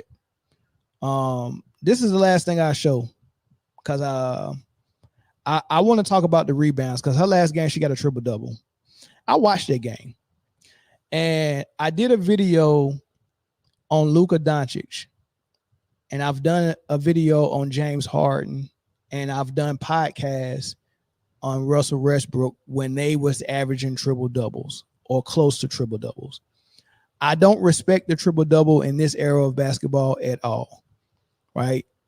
Because most of the guys and girls who get triple-doubles are getting rewarded for playing bad defense. Like if I can't defend the ball, there's a place that we put you to protect you, and that place is perfect for where the rebounds fall, right? And I'm going to show you on screen, right? So I showed that on screen with Luka, and I talked about it I've been talking about it for the last 5 years with Westbrook and James Harden, right? And notice everyone who averaged triple doubles always are in that same category of not being good defenders. That's where they get their rebounds from not being good defenders, because good defenders are guarding the ball. You're not in a position for loose rebounds to just fall in your hand, right? So I'm not impressed by triple doubles. We think of rebounds and we see 10 rebounds. We think of the rebounds that Rodman was battling Karl Malone for, or Rodman was battling Shaq, right? What's impressive about a rebound is if it takes work, it takes skill, it takes effort, and it takes you winning against another person that worked just as hard, that's just as skilled, and is giving as much effort. So when you got Rodman and Malone both on a rebound, they're both big big bodies. They're both fighting. They're both giving effort. They're both skilled. And one of those guys fight, box out, and win that rebound. That's impressive. So when we see a triple double from a player, we're thinking that the rebounds that they got was the rebounds that Rodman got, and that's not the case, right? So let's look at some of the rebounds that she was getting in this game, right? So if you see where the ball is at now, that's Lexi Hall guarding the ball. She's guarding Raquel Jackson, the other phenomenal rookie. If you look all the way at the top of the screen on the other side of the court, that's Caitlyn Clark guarding someone that we don't even know. That spot is usually where Luka, James Harden, Russell Westbrook, that's usually where they went and sat and grabbed rebounds, because we don't want you on the ball because you're doing a horrible job on the ball. So we take you off the ball and we let you sit in the corner on whatever player's in the corner, because that area is where you can play free safety. She's not even up on her man. She can play just free safety right there. I'm going to tell you what she gets as a result of just sitting in that area. So Lexi Hall's guarding the ball. She had to defend a screen and roll, and she had to fight over a screen, get bumped, and keep that girl from getting to a rim for a layup. That's effort, right? So when the shot goes up, right, a long three, we know long shots, if you miss it, is a long rebound. Now, as far as rebounds, if you see the only two people that's in the paint, Alyssa Thomas and whoever she's defending, they have to box out. You have to fight at that position because she has to box that girl out. The two people at the top, Kelsey Milcher and Caitlyn Clark, you don't have to box those people out at the three-point line because they're not going to crash the board trying to get the rebound. So there's no effort for that to happen. Did you see that? It took no effort for her to just stand there in the paint, and that the rebound fell right in her hand. That took no effort at all. Top of the screen in the corner once again, right? Freelance. Now all the action is happening over here where the ball is at. She's weak side. Caitlyn Clark's weak side. The people that got to defend the ball are on the ball now. All that defending. Caitlyn don't have to defend. She can just freelance. And guess what she gets as a gift? A rebound, right? Rebound just falls in her hand, right? Here again. You see where the ball is at? The ball is going away from her. Look where she's at. After this layup right here, ball just fell on her hand again. Look at the rebounds. This is a triple-double game. That's her third rebound. Look at Caitlyn again, free safety. Look at her man, who's a shooter, by the way. But I like the rotation, but I don't know if you needed to do that because your big man is in drop coverage right there. You don't even really need to rotate right there, right? 3-point goes up, you're just standing right there in the middle. Guess what happens? Boom, rebound just falls in your hand. No box out. Look where she's at now. She's in no man's land. That big girl that she's supposed to be guarding, she's supposed to get in front of her. She's not going to do it, right? Just freelancing, no box out, right? No box out. Even when she was in a position where you had to box out, no box out, right? So these rebounds aren't impressive, right? Let's see what's going on here. Look again. Now, Lexi Hall played great defense on Raquel Jackson. Caitlyn Clark just freelancing again. Kelsey Milcher. Now I want to say something about another thing that's similar to Luka and Caitlyn Clark. The way you make this formula work, where your best player is your point guard, and your best player is going to get all the assists because he or she is the point guard, and the entire offense runs at her or his discretion, right? The offense is designed for that best player to either get an assist or a point, right? So assist or a point, it's designed for you to get an assist or a point. And then on defense, it's designed to hide you from great offensive players, and you can just get rebounds falling in your lap, right? Right. But in order to make that flawed system work, you have to have, like in Luka's case right now, you have to have a co-star who's an automatic scorer. Because whenever you run the high screen and roll and you don't get a good shot, you got to be able to get a ball to Kyrie Irving or Kelsey Mitchell or D Wade when LeBron was running this system. And they got to be able to get a shot without any offense being ran, just one-on-one.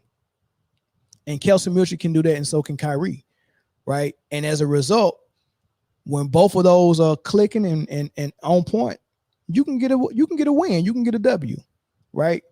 But when it doesn't work, Luka's still going to get his stats because it's designed for him to get his stats. But Kyrie is not going to look that good. And then it looks like what happened against Boston in the finals, and Kyrie is going to get blamed for the loss, which is exactly what happened. And we'll see in the playoffs if Kelsey Mitchell don't show up big, then, you know, she'll get blamed like Kyrie Irving, right? It is because you see number 10, she's a perimeter player. She got switched off on a big, which is Alyssa Thomas. Look at how she boxed out and pushed Alyssa Thomas almost out of bounds to win that rebound. That's an impressive rebound. That's an impressive rebound. Have we seen that from Caitlyn Clark with any of the rebounds that she's got? Now she's not able to guard that you know, because this was a transition situation, so she wasn't able to get in a situation where she's not on the perimeter and she's just standing there on the in the paint in no man's land. She's got to defend a little bit. So now she got to defend the ball. Now watch how lazy she is on this screen. She's not gonna fight over nothing. But if you're not gonna fight over the screen and you want to switch, like you got to really switch. Like if that player wanted to roll, like because you didn't even try, you just stayed on top of the screener. You didn't get around it, you didn't get under it, you just stayed on top of the screener, and then you didn't even give no effort. Look at this effort. You're behind trailing, making your big guard this point guard, right? And then they reverse the ball, and now you down low with the big, which she don't want to be. Now watch how lazy she is on this. She didn't try to front the big, deny the ball, deny the post, or none of that. So if you don't front or deny the ball, that means you must be ready to bang down low or foul or something. She didn't even do that. Now, that same spot where she was at, where you get to be lazy and just lay off your man, Kelsey Mitchell played great enough defense for the ball handler to lose the ball, and it just fell in Caitlyn Clark's lap, just like her rebounds. Like her rebounds falling in her lap, and so her steals just falling in her lap. But like Luka, you play point guard on offense, but you can't guard point guards. You have to guard someone in the corner, and you have to have a Kyrie or a Kelsey Mitchell guard point guards for you, right? This is off a dead ball, right? This is what Caitlyn Clark fans want Angel Reese to do. Remember when they kept talking about how she didn't come out of the game and she wanted to keep her double streak going, so she stayed in the game that they had already won. She stayed in the game to get 2 points or something, right? And they said she was stat padding. Well, here's 16 seconds left, and they're up by 7 points, right? The game is decided. Now, Caitlyn Clark fans want Angel Reese to come out of the game in a situation like this, so they don't, so she don't get the double streak or the triple double. But Caitlyn, this is how she got her triple double. She's in the game. She didn't come out. I don't have a problem with it, but I just want people to be consistent.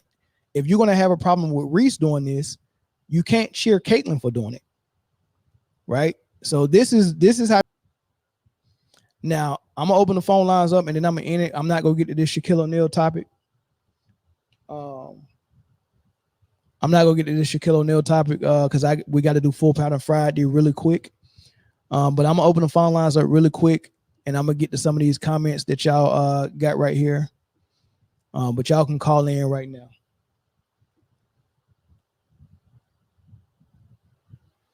Y'all can call in right now. Give me your thoughts on Caitlyn Clark and everything Andrew Reese said as well, as far as the fans and all of that stuff, right? Let me get to some of these comments. These comments was coming in pretty fast.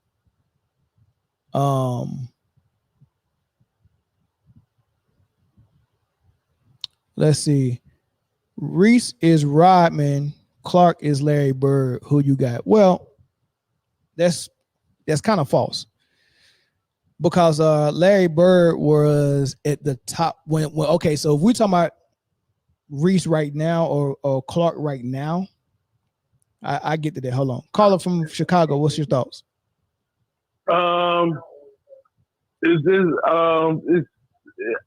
It's crazy.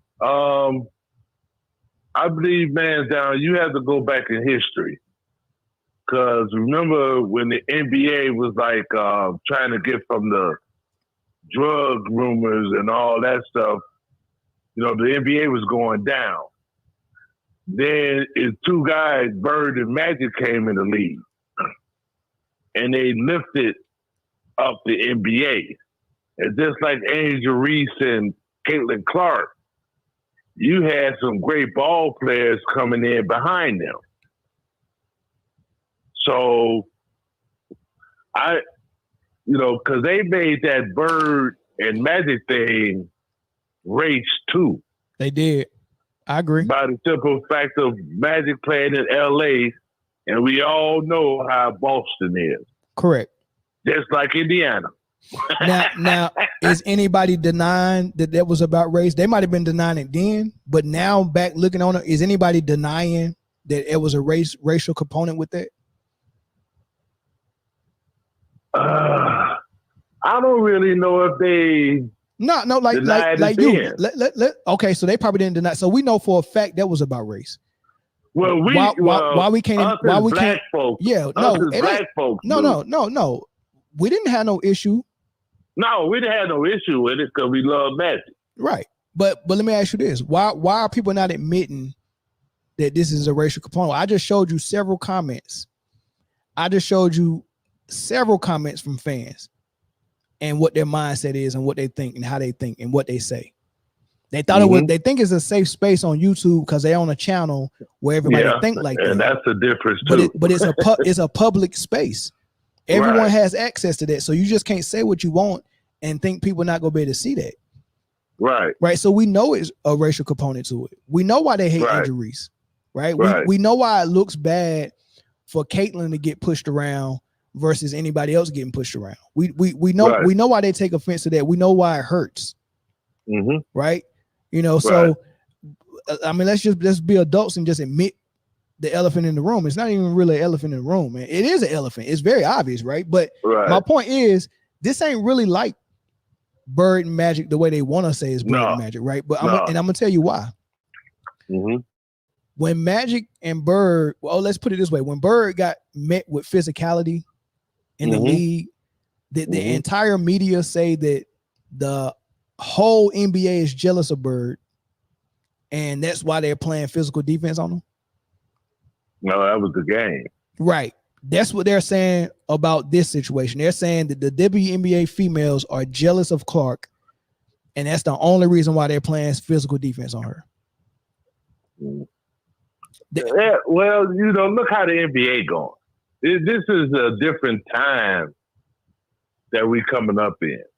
Look how the NBA, you can't even, they took away defense. Correct. You know what I'm saying? They took away defense. So, it's totally different now how they play.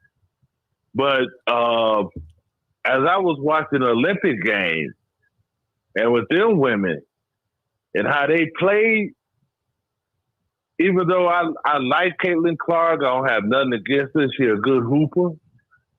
But she wouldn't have been able to handle because they was too physical. And in my opinion, the best thing for Caitlyn Clark was that she took that time off. Of course. But like I say, every other component goes into everything, every argument. Oh, she should have been in the Olympics and all that stuff. Nah. She has to earn it just like everybody else. Yeah, and she on a fast track because all the people that want to compare her to like Jordan It took Jordan 7 years to get past Detroit and the Bucks and the Celtics. 7 years. You know what? When people like that make that argument about Jordan, I push back and say that even though that's true, team-wise, but as a player, he was already Jordan ready. Dominated. No, he was ready from the beginning. They met him with physicality, but he still averaged daggone 28 as a rookie. Yeah, that's a totally different. That's a totally different comparison. But like I said, no one went to the media and said y'all jealous of Mike. That's why y'all fouling him hard and blah blah. Nah, you got to deal with it, brother. You got to come up with it. Yeah, and that's what we wanted for Caitlyn. Let her build her own story and her legacy. The media jumped in and started calling all the females jealous and saying all this was an attempt to get them to soften up on defense. So she can cook. But thanks for the call, man. I'm gonna let you take that off the air. I'm gonna get some of these other calls in. All right, man. You have a good one. All right, thanks. All right, let's get some other calls. But Reese is Rodman, Clark is Larry Bird. Not quite, because Rodman didn't score as much as Reese. I mean, you got to understand, like Caitlyn Clark averages 18. 18 is a lot for the WNBA. They play only 40 minutes versus 48 minutes with the NBA. So they're only playing 40 minutes. So, 20 points is different in the WNBA versus the NBA. So 18 is very good. I think 18 got Caitlyn Clark like top 10 in the league in scoring, maybe top 12, right? So 18 is pretty good, right? Angel Reese is at 14. So if Rodman has never scored that many points, so we look at the fact that Reese rebounds and forget that she actually puts the ball in the hole as well. 14 points is nothing to sneeze at in the WNBA. It's not. And then when you look at Larry Bird, he wasn't 12th in scoring in the league. He was up to the top. So Angel Reese is not quite Rodman. She's a little bit more. And Caitlyn Clark is a little bit less than Larry Bird. Rod, what's up, brother? Hey, what's happening, Mel? Hey, remember Rodman really was an all-around player, but Detroit had scored. They had Isaiah Aguirre and, others, but they put him in a position to say, okay, this is all we need you to do. So being as intelligent as he was able to narrow that down. Oh, this is all I need to do. And therefore he became the great player that he was, in that aspect of the game. And, he taught a lot of other players how to do that. Being an intelligent player, you don't have to be as big and strong as everybody else, but just know what you're doing. Right. And on the Caitlyn Clark thing, she kind of got that, being in the right spot at the right time. Like you mentioned earlier, a long shot you're going to get a long rebound. It's going to come off the rim like that. But what I want to speak on to you, what you spoke on earlier, I hope that era was like a glitch in the game, just a bleep part of the LeBron, Dwayne Wade clicking up era. And because I can't see, which I really don't hope to see, if Anthony Edwards get 2 rings, John Morant ain't got none. John Morant gonna just, I'm finna go join Ant-Man. This new generation coming up. So I hope these younger players is looking at that and, trying to get that Kobe Bryant say, oh no, Kobe Bryant is not going to be the last of a dying breed. I'm going to be that dude. I'm going to pick up where AI left off or where Kobe Bryant left. I want to be the best. I don't need another superstar. If it's formed organically, like an organization did, I say with the Celtics Oh my goodness, that hurt to say, but but it happened organically. With that team did it. It wasn't players calling other players, "Hey, you come play with me. We gonna go do this," or just to shut down this other player. You know what I'm saying? And I hope this younger generation, that's younger stars that's coming up, they kind of pick up. Skip this LeBron and Dwayne Wade era. We're going to click up together. No, that competition has to be brought back. I want to be the greatest, and I want to be the best that's doing it, and because I can't, like I said, I can't see, you probably could articulate better what I'm trying to say. Or this new generation, mention more names than Ant-Man and John Morant and the other younger players. But I don't want to see them following the path of a Dwayne Wade and LeBron James, Chris Bosh, and Anthony Davis, trying to click up together instead of trying to beat each other. I could never imagine if Charles Barkley, back in his prime, said, I'm gonna go to New York and team up with Patrick Ewing, when they was in their heyday. Right. This younger generation, I hope they got more pride in their game and self-respect within themselves. Right. To say, oh no, I'm not going to do that. I want to beat him. I don't want to be with him. Correct. And that's how it should be. Man. That's the spirit of competition. And that's what I was talking about earlier when Dominque Wilkins told Kobe Bryant that he was the last of their kind. Like, well, after Kobe, I don't think we get that again. All right. So I hope we do though. We can't. It's impossible. It's not possible. Like, the environment doesn't exist for it to happen again. Like, the environment has to be there to create a player like that. And that's just not the basketball NBA environment. That's also the world. The world is different, and the NBA is different. You can't make another Michael Jordan, Kobe type player. You just can't. Well, I think you can. You just have to take it on more responsible, personal individuality on who you are, and take it out of, should I dare say, corporate hands, corporate propaganda, promotions. Take it out of their hands, and that's why I bring you back to today's superstars and say, hey,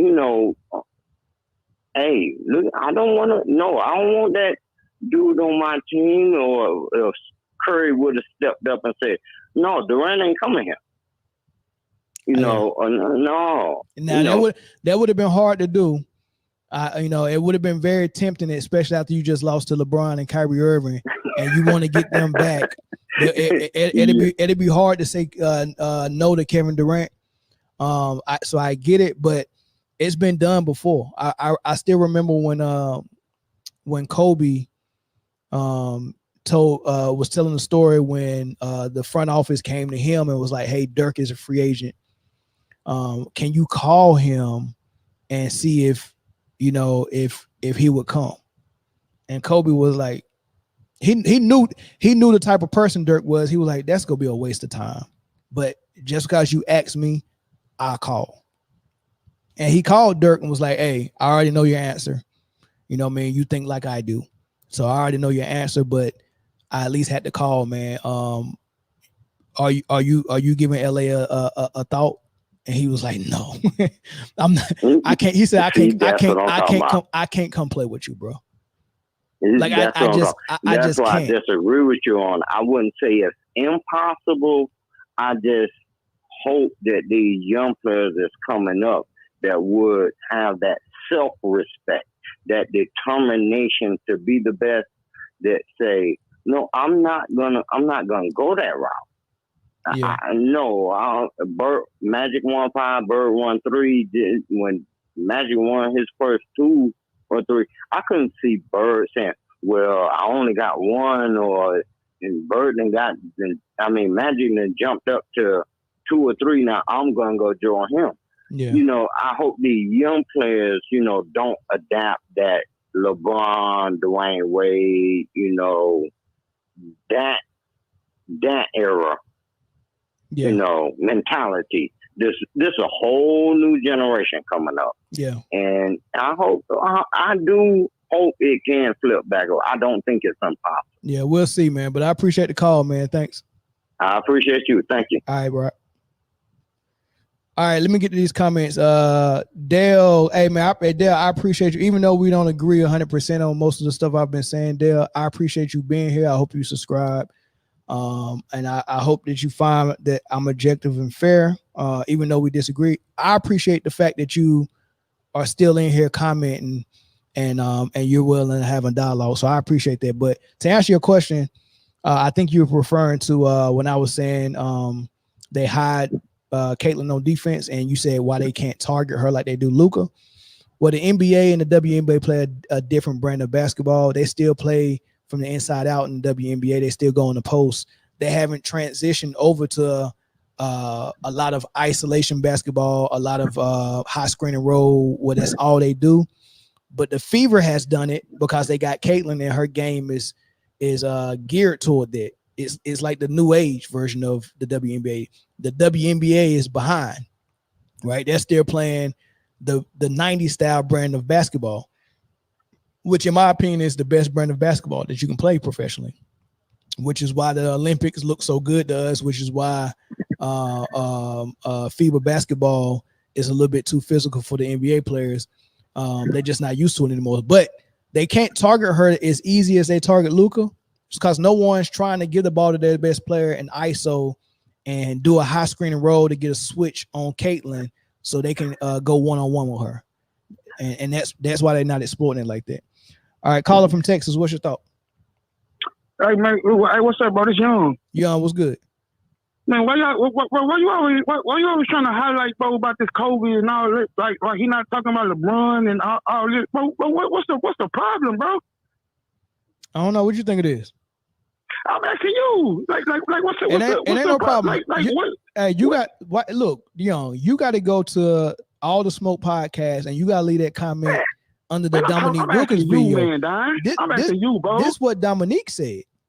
I'm just trying to expound on what he said. LeBron. But they not even talking about LeBron. They're talking about Kobe. Let me say this. I'm saying, I'm listening to you. Go ahead, bro. Let me say this. If Dominique say Kobe is the only thing I seen close to Mike, and he says that Kobe is the last of our breed, last of our kind, that means everything after Kobe, including LeBron, is not in that breed, according to Dominique Wilkins. Okay. Now, what about when Steve Kerr say Jordan and LeBron is the only two that's in that category? Then, if I seen someone make that video, I would look at it and I would be like, "Oh, I agree. I disagree with Steve Kerr," and I would keep going. Oh, you done heard Steve Kerr say that several times, bro.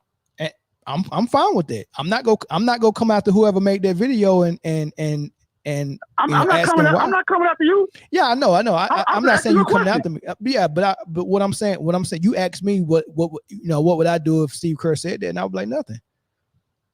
That's what I'm saying. So, that's my whole point. You say you would do nothing, right? Yeah. So why would somebody highlight Kobe? Like, bro, it's like, bro, sometimes it's like you play a part in people like putting like betting them against each other, bro. Like, I don't think you get that. I don't think you understand that. Like that's what you do sometimes, bro. Like, instead of us acknowledging both of them and saying both of them was great, it's like if somebody say something about LeBron, then you got to come in and insert Kobe. If somebody say something about Kobe, you got to come and insert LeBron. Like I don't get that part, bro. So what you think I should do? I don't think you should do nothing. I'm just asking you why is it a must that you feel the need to do it? Oh, okay. Oh, because it's a misconception around this era of basketball, specifically LeBron and Steph Curry. It's a misconception. So that's to you. Yeah, to to you, me. there's a Correct. misconception. Correct. Yeah, I'm saying that's to you though. Yes. Like, but what I'm Which is saying why, is which that is why I'm saying it on my platform. I didn't go to nobody else's platform and try I to. didn't say, bro. That's what I'm bro, saying. Like, big bro, you don't gotta tell me nothing about your. I respect your platform. I get that. I understand that. Like, I don't have no problem with none of that. Only thing I'm asking you is that why? Okay, let me ask you like this, then, big bro. Why do you feel like it's a must that if anybody say something about LeBron, you bring in Kobe? If anybody say something about Kobe, you bring in LeBron. Like that's the question I'm trying to figure out. Like why is it a must that we pit these two brothers against each other? but well, I don't think I'm pitting them against each other for sure. I don't think I'm doing that. Come on, bro. I think what I'm doing is I like the sport of basketball. The NBA has a brand of basketball that they present, and I watch their brand of basketball. Right now, the biggest topics and conversation around it are the greatest players. LeBron is one of them. Mike is one of them. Kobe's one of Kobe's one of them. Right? Kobe, big bro. This story, like understand. Okay, I get what you're trying to. I kind of get what you're trying to say. So you saying since the public and the media and as far as what we see and what we hear day by day, you saying since they don't put Kobe in it, what you're gonna do is you're gonna insert them in there anyway. Is what you're saying? No, they do put Kobe in there. What I do is highlight the people. No, they don't, bro. Without the popular belief to a lot of fans, Kobe is not in it. Right, that's the popular belief. And then okay. So when I hear players, former players, current players, when I hear them say the truth about where they have Kobe, I highlight your truth. Your truth. No, their truth. This is Dominique. This is Dominique Wilkins saying this. But like, bro, that's what I'm saying. You said saying Dominique Wilkins. You want me to go to players nigga that was bigger than him that say LeBron is the GOAT? Huh?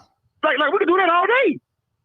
Look, bro. More players say LeBron is the GOAT than players say that Kobe was better than LeBron. You think so? You don't never hear I've heard on like 1, 2, 3 occasions that I've heard that players say Kobe was the GOAT. You think so? Bro, tell me right now. I'm on the phone. I'm listening. These the same people that say Kobe. So the people that you say, or you think it's countless. Right. So these players are saying that LeBron is better than Michael Jordan, which we both know he's not. Right. I don't agree with that. So you're saying that the people I don't agree with that. That say LeBron is better than Jordan also say he's better than Kobe, and Kobe is not in the conversation, and you want to listen to them people? And then one more thing, man, now before you kick me off, because I know you're gonna kick me off like you do other times. One more thing, bro. Can I get one more thing out? Yeah, go ahead. In one of your, because I'm a student, bro. Like if you don't see, bro, I'll be late night. Like I'll be listening to your shit. You see me come in, but because you'll shoot me a comment back. Oh, before I go, I need to tell me, let me know like how I become a member, because I want to do that right now. But bro. You said on one of your, I'm listening to you. You said that Kobe is a better player than Kareem, but you said the reason you put Kareem number 2 is because his paper resume. That's what you said. Correct. Right? Yeah. Okay. So how wouldn't the same thing apply for LeBron? Because Kobe is a better player than LeBron too. But you said Kobe's a better player than Kareem. Yeah, but the gap between Kobe and man, LeBron is huger than the gap between the paper resume. So what about the gap? What about the gap that's between? I'm talking as far as player go. What about the gap that's between Kareem and LeBron? As players? You mean to tell me you think that as players you think Kareem was a better player than LeBron? No, I wouldn't say that. I would give LeBron his credit. I would give LeBron his credit for that, but it's not the gap is not as big as the gap between Kareem and Kobe. You got to understand that Mike and Kobe were complete basketball players. They lack. No, I'm saying, bro, nothing. Bro. They lack nothing. That's false. That's false, bro. Okay. Like that's completely false. Kobe was dog ass nigga as far as help defense go. He was dog ass as far as post defense go, and he wasn't a better 3-point shooter than LeBron. Lord have mercy, yo. What we going by? Yeah. See me, I'm not going by what nobody said. What can See, LeBron do? What does LeBron do off the ball at the elite level? Off the ball? Yeah. If he don't have the ball in his, if he don't have the ball in his hand, can I put him in? Can I put him? Can I run? All right. So let's talk about the different phases of basketball on offense. No, you just asked me a question. Hold on. Let me lay this foundation first, Okay, right? bet. So let's talk about what you do off the ball, and let's talk about the great off-ball players. Reggie Miller, you can run Reggie Miller off screens. He can catch and shoot. Mm-hmm. He can catch and shoot from all the way from mid to the three-point line. Same thing with Allen Houston. Same thing with Mitch Richmond. Same thing with Brandon Roy. Same thing with Kobe. Same thing with Mike. Like you can run. Same thing with Rip Hamilton. So you can run them off screens. That can be a play call for Michael Jordan or Kobe. Set a double screen. He's going to come off that double screen, catch and shoot. Boom. Yeah. That's just as good as a layup, right? You can do that. That's off ball. Then another thing you do off ball, fight for position in the post, get the ball in the post. Now, if your back's to the basket, one dribble fade away over both shoulders, or back to the basket, turn and face, one dribble pull up, two dribble pull up, right? I don't even have to get to the paint. I don't have to get to the lane. I don't have to get a layup. My mid-range jump shot is just as good as a layup. Those are the things they do off the ball. LeBron don't have that. He don't have that off ball game. It's more than off the ball than that, bro. But I'm listening. Keep going. Yeah, well, those are the main things. LeBron don't have that off ball game at an elite level. Okay, you're right. Okay, my turn. Sure. Now tell me this. How many times have you ever seen LeBron catch an alley-oop, nigga, and finish it? A lot. I'm asking. A lot. Nigga, that's off ball. Yeah. Kobe and Mike got that. Like, too. what are you talking about, bro? Yeah, Kobe and Mike got. Hold on. You can't always call a play for an alley-oop like that. Something, you got to catch somebody sleeping back there. That's what I'm saying. Like, of course, a great athlete. Of course, a great athlete. You can't name a 6'5" or above athlete that can jump and say that, oh man, they can't catch no alley-oop. I mean, come on, man, that's too easy. That's low hanging fruit. What are you talking about, bro? I'm talking about alley-oops. I'm talking about catch and shoot. You said LeBron. All right, bro. Let me talk now. I listen to you. Now let me talk. You said LeBron couldn't play off ball, bro. I said LeBron don't play off ball at an elite level, and MJ and Kobe do. What? Now we're talking about levels. Kobe and Mike can't play on ball at the elite level that LeBron can. Yes, they did it before they start playing off ball. Did you know that? When did Kobe play? When did Kobe play on the ball like LeBron do? Kobe played on the ball. Hold on, they're one-on-one players. They've been playing on the ball their whole life. That's isolation, bro. That ain't on ball. No, that's not, bro. Because I could be the ball in your hand is on ball, bro. The ball in your hand is on ball, bro. If you make a play with the ball in your hand and you don't get nobody else's help, it's just you. That's on ball. That's on ball. So I'm saying. So when do Kobe be without the ball? And so that means in isolation, you saying that if the point guard had the ball, right? If Derek Fisher had the ball, right, and he threw it he passed the ball to Kobe on the wing in an isolation play. You telling me that's off ball? No, I'm saying if I'm running you off. What are you calling off ball, bro? I'm saying when you do work without the ball, and as a result you get it with a catch and shoot situation, or one dribble or two dribble pull up situation. But they're still on the ball, bro. Three dribble. Yeah, you got to have the ball to be on ball. Come on, bro. So man, down. I'm saying, explain to me what do you classify as playing off ball? Movement without the ball to get yourself in position to receive the ball for a catch and shoot or two dribble pull up or less. Okay. That's off ball work. So playing off ball, right, meaning is you running off screens, receiving the ball, and in less than 3 dribbles going up with the ball, scoring the ball. That's what you call off ball. That's off ball work to me, but not just running off screens. The work you do as a center or as a post player, fighting, like, I don't know if you ever seen that screen they set right under the rim, that rub screen, and then the player come from one end of the key to the other end. Yeah, and I know receive something. that That's post. called a drag. That's a drag screen, Yeah, but you call it that. That's off ball too. Okay, now answer me this question, bro. Now this is between me and you. I want you to be honest. If you got LeBron James, I'm saying if you got LeBron James on your team, right? Right. I'm saying what would the profit gain be by putting your best player on the ball, off the ball? But you answering my question. You making my point. No, I'm asking you. If you had LeBron, right? You're you saying, got LeBron on your team. Yeah, but you're saying LeBron James is a better on the ball player than he is off the ball, and that's my whole point. That's not what I'm saying. That's not what I'm saying. All right, what you saying? What I'm saying is he's the best option on the ball on the team. That's what I'm saying. You gotta pick one. That's the same thing that they did with Michael Jordan. Michael Jordan was the best on-ball player for the Bulls. Yeah, because Jordan couldn't win like that. Kobe Bryant was the best on-ball player for the Lakers. Kobe couldn't win like that.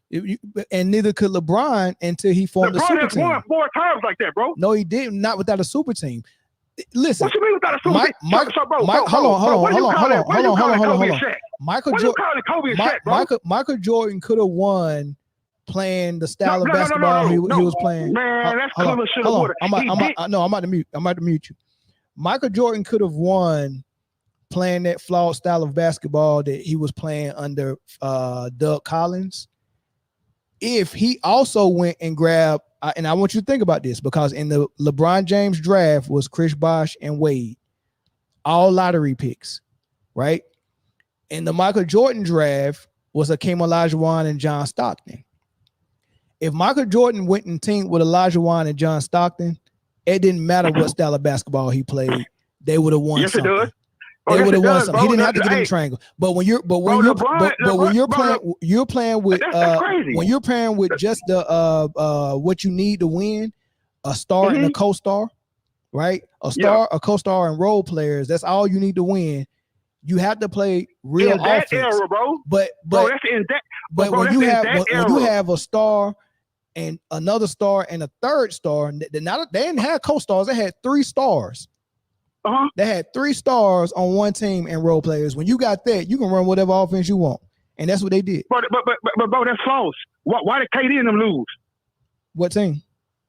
You know, KD only won with the Warriors. So why did KD, Kyrie Irving, and James Harden lose? Because they faced a team that had star, and they was in their prime. They didn't, bro. And they was in it. They faced Wade, LeBron, and Bryant. Oh, you talking about Brooklyn? Bro. I thought you was about OKC. No. We can bring in OKC. That same OKC team beat Kobe. But young, it was KD by himself. Kyrie got hurt in game 2. Okay. And Harden got hurt in game 3. Go to the next year when they play Boston. It wasn't 3 stars. It was just Kyrie and KD, and Boston was a better team. Come on, bro. So KD and Kyrie, but how is that totally different from from LeBron in 80? How's that different? Why are we lily padding from top of the top? What is your point? Because the whole purpose of this conversation, the whole purpose of this conversation was you trying to ask me why I put Kobe and LeBron against each other, which I'm not doing. But if you and then you ask me why I got Kobe number 3 behind I didn't say that. Like, you asking me so many different questions. I asked you that about your rankings, bro. I wasn't talking about Kobe and all that, but I was talking about your criteria. But what you said is about you got to be this type of player to get in the room. Well, Kareem wasn't that type of player, so how he get in the room was what I'm saying. The resume was crazy. The resume is crazy. Okay, LeBron's resume is crazy. LeBron's resume is some made up. It's stupid compared to Kobe. It's some made up. You know what I mean? Just made up. See, that's what I'm saying, bro. It's just some fabricated stuff, man. All right, bro. What's LeBron's resume? We get it, bro. What's LeBron's resume? 4 rings, right? Kobe got 5. Bro, LeBron's resume, bro, doubles, triples Kobe Bryant resume. 4 rings. When was the last time 4 was more than 5? How is 4 more than 5? Talking about rings. That's a team accomplishment, bro. It is a team accomplishment. You're right. I ain't talking about Reese. Who lead? I'm Who talking led? about all NBA. Who led the team? I'm talking about. Hey, That's a team this is what I'm accomplishment. saying. That's a team accomplishment. Hey, LeBron. Hold on, hey, that's a team LeBron, accomplishment. All NBA ain't no team accomplishment. Yes, it is. Everything that happens everything that happens in a team game is a team accomplishment. Everything. All right, bro. Hey, okay, I get what you're saying. No, okay, no, right. No, seriously. My last thing. Hold on, young. Who gets the credit? My last thing, bro? Hold on. Who gets the credit if I pass you the ball and you score? We both get the credit. Why? I scored, you passed me the ball. Why? Why do we even have an assist for that? Why we have a stat for that? What you mean? Why? Who? Okay. Bro, who did? I ain't the NBA rule. Hold on. What's harder, for me to put the ball in the basket or me to pass you the ball? It depends on where you pass me the ball. No. What's harder, me putting the ball in the basket if you or throw you me an passing the alley, ball? bro, if you throw me an alley and all I do is jump up, nigga, and get the ball and dunk it, yeah, bro, your pass could be more harder, nigga, than me catching the alley and finishing it. Let me tell you something. Let me tell you something about alley oops. I played with dudes that can jump out the gym, and I was a good passer, but I wasn't a good alley oop thrower. Right? I just wasn't a good alley oop thrower because, for one, in high school, when you playing with guys that just start catching alleys, just start dunking and stuff like that, and then they're not Blake Griffin or Vince Carter, right? Bro, we talking about NBA players, bro. No, hold on. I'm about to get to that. Right. So when you first throwing alley oops, they got to kind of be perfect, right? But when you start playing with people like Vince, Blake Griffin, it don't matter where you throw the ball. That's what I'm saying. It don't matter where you throw the ball. So stop acting like it's impressive. Assist, right? Stop acting like it's impressive for someone to throw somebody a ball in the NBA and they can score. The harder thing to do is to put the ball in the hole. Scoring is more impressive than passing. I'm sorry. No. So why am I getting 50% or 50% credit for an assist? That's the guy who scored. Why are you asking me, the guy who scored the basketball did all the work 95% of the time. Now sometimes you might have a situation where a guy don't even know he open. He just walking and you just sling the ball and he just catch it and he right there to layup. That's impressive. But for the most part, just throwing the ball to somebody and they hitting the three. Why am I getting credit for that? Assists done messed the game up in this era because people are crediting assists like it's the same thing as the point. The point means more. The person who scored means more. The scorer impressed me the most, not the passer. If I don't care if I throw a behind the back pass to a 3-point shooter, you got to be able to make that three in order for me to get an assist. So everything is a team accomplishment. You can't get an assist without me knocking the shot down. I'm sorry. But yeah, man, I got to get into this full panel, man. So I'm gonna take this comment. I can't get my last thing out? Man, go ahead and say your last thing so I can move on. No, don't worry about it, bro. You got it, bro. I'm gonna keep listening to you, bro. Just tell me how to become a member. But you got it, bro. Yeah, on the home screen, it should be a option for you to become a member right there. Like if you see yeah, on my home screen. Oh, your home screen? Yeah, on the YouTube home screen. Oh, that's a big. I'm gonna do that right now. That's a big. Appreciate it, bro. All right, no doubt. Thanks. Yeah. All right, man. I got to get out of here. Let's see. This is why I don't respect people who run that type of offense. Yeah, I'm with you on that. I'm trying to get through some of these comments before I end it. Sheesh, man. I might have to block you for this one, Dale. I don't know if I want that type of energy on this channel. I might have to block you for the black women just can't accept that their sports savior is white. Sheesh. Man. When Caitlyn Clark becomes the best player in the league, then I'll call whatever title you want her to be, I give her that title. Yeah, that's my dog, the champ. Chi.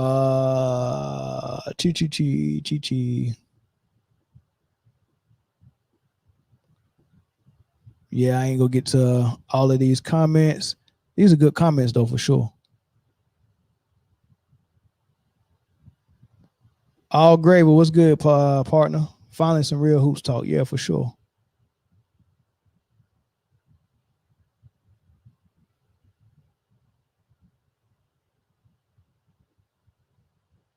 Reese always stat padding. Goat Debate Media in the house, man. My dogs, man. What's good, brother? Y'all go subscribe to Goat Debate Media, man. That dope channel they got over there. Daggone killer channel over there, man. All right, man.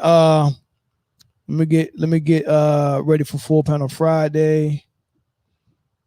Man. He upset. Yeah, he was big mad. Yeah, hit that like button for sure. Gotta hit that like. Yeah. Dang, man. I wish I could have seen. Wish I could have seen all these comments. Nah, you're right. LeBron is not nowhere near Kobe's level of basketball, man. That his like I just don't see how people see it, man. Like, man, it's unreal to me. Yeah, I can't get the comments. Yeah, I'm sorry, y'all, but I'm running up against time, man. We got to get this full print out the way. So y'all can come right on back, man. We'll be here with the full panel in a second, but yeah. Catch y'all on Full Panel Friday. Peace.